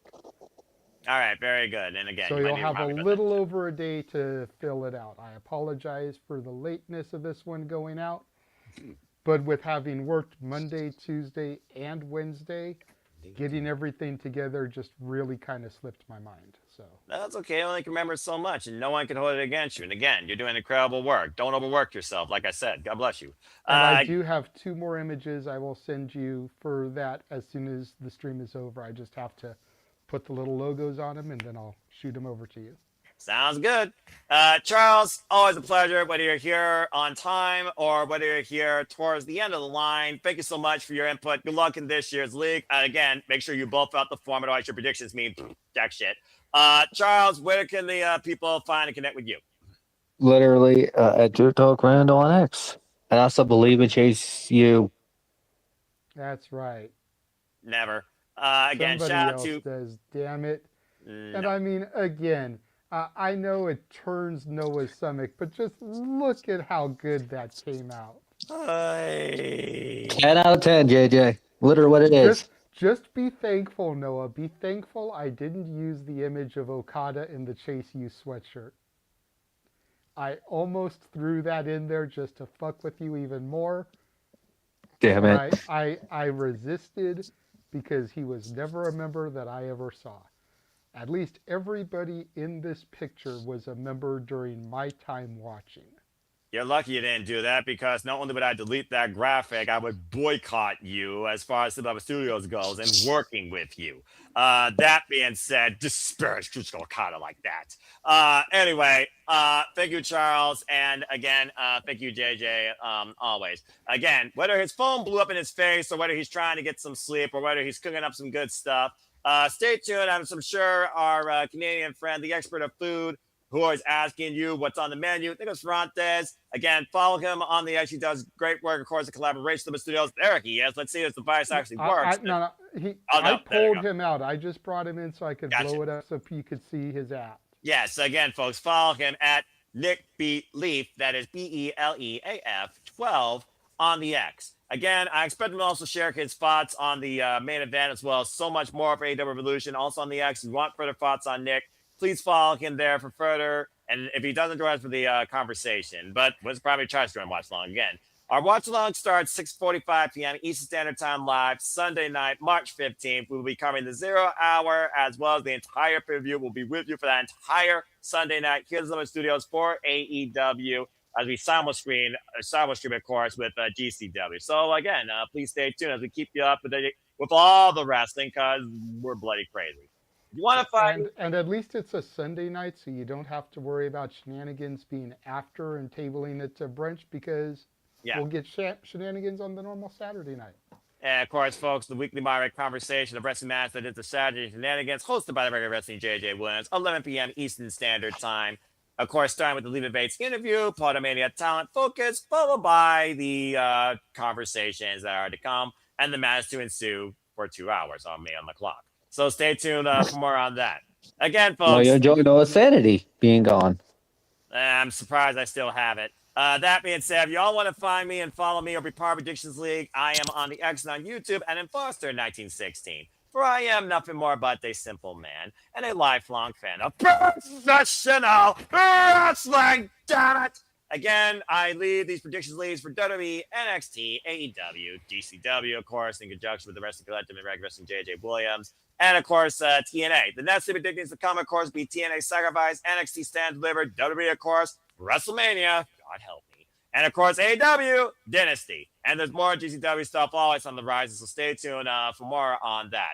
Again, I will be here Sunday. That's the next time you will see me on you all's screens. Other than that, as I always like to encourage and remind you, there are no winners, no losers, no betters, just fans with opinions for this passion we all share. So at the end of the day, folks, support one another, respect each other, protect your mentality too, treasure your families, no matter how much they annoy you, and just your life in the professional wrestling. It is truly as simple as that. Again, thank you, by the way, to our Canadian friend Ash, Emmanuel, and at Fully Is Dog for their participation in the conversation with PayPal and Super Chats. And speaking of our Canadian friend Ash, don't forget, again, to become baddie, follow, shout out at Ash on the X, subscribe today. Seriously, subscribe. At Barry for Wrestling on YouTube for further New Japan coverage, AEW outtakes, and of course, women's wrestling inquiries as well. And from one Ranger to another, always support all the friends and family members here at Sumo Studios. Shout out to our Pink Ranger, Dattila. Follow her on its wrestling time at Rangers of Wrestling. There you see on the shows me is right there, or Dattila _ on the X. Always a TNA faithful individual. He wasn't here, but he's also just as reliable. He probably would be on the call, so please follow, if you haven't already, Rage of Wrestling, Walter Cruz, our MMA expert. Stay tuned for further MMA coverage, of course, led by him at Rage of Wrestling, of course, and Walter Alex Cruz on the X and Blue Sky if you still use that. And again, shout out to Emmanuel and the other half, Arlene. Literally our John Cena and Randy Orton. So follow the Dominguez on the social medias as you see right there, and subscribe today to Interactive Games and Movies, also on YouTube. And again, following the pay-per-view, stay tuned for the post-stat analysis with me and Papagino. Subscribe and follow Papagino today, one of the moderators for the Noti Key Review, and my fellow statistician in predictions, post-show analysis too. Follow him on YouTube today. But I think that's everybody and everything, and that's all that's left to say. So again, please like, subscribe. Comment, tell a friend. Hit the bell as video goes live on any of the channels here or any of the affiliates here at the Super Reliable Studios. Hit subscribe, and I assure you the content, the creativity, the madness, the conversation is not going to let up anytime soon. But with that being said, it is now Friday on the East Coast, and soon enough will be on the West Coast. So I'm going to bid you all now a fine adieu. For Nick, for Charles, for Ash, for Emmanuel, for all of you, for JJ, I'm the Cement Noah Foster, saying that I enjoy what professional wrestling brings. I'm ready to enjoy AEW, and I thank all of you for tuning in. Make a positive impact in life. Have a good night, and thank you for being part of this edition of Simply Predicting for AEW Revolution. Have a good night, folks, and we will see you all shortly here once again at the Simply Reliable Studios. Take care. Oh, boy. What a freaking pay-per-view this is going to be. A freaking 4-hour-long ride. Although Wrestle Kingdom 8 was 4 hours long, so honestly, that's not a bad thing. All right, hit the button.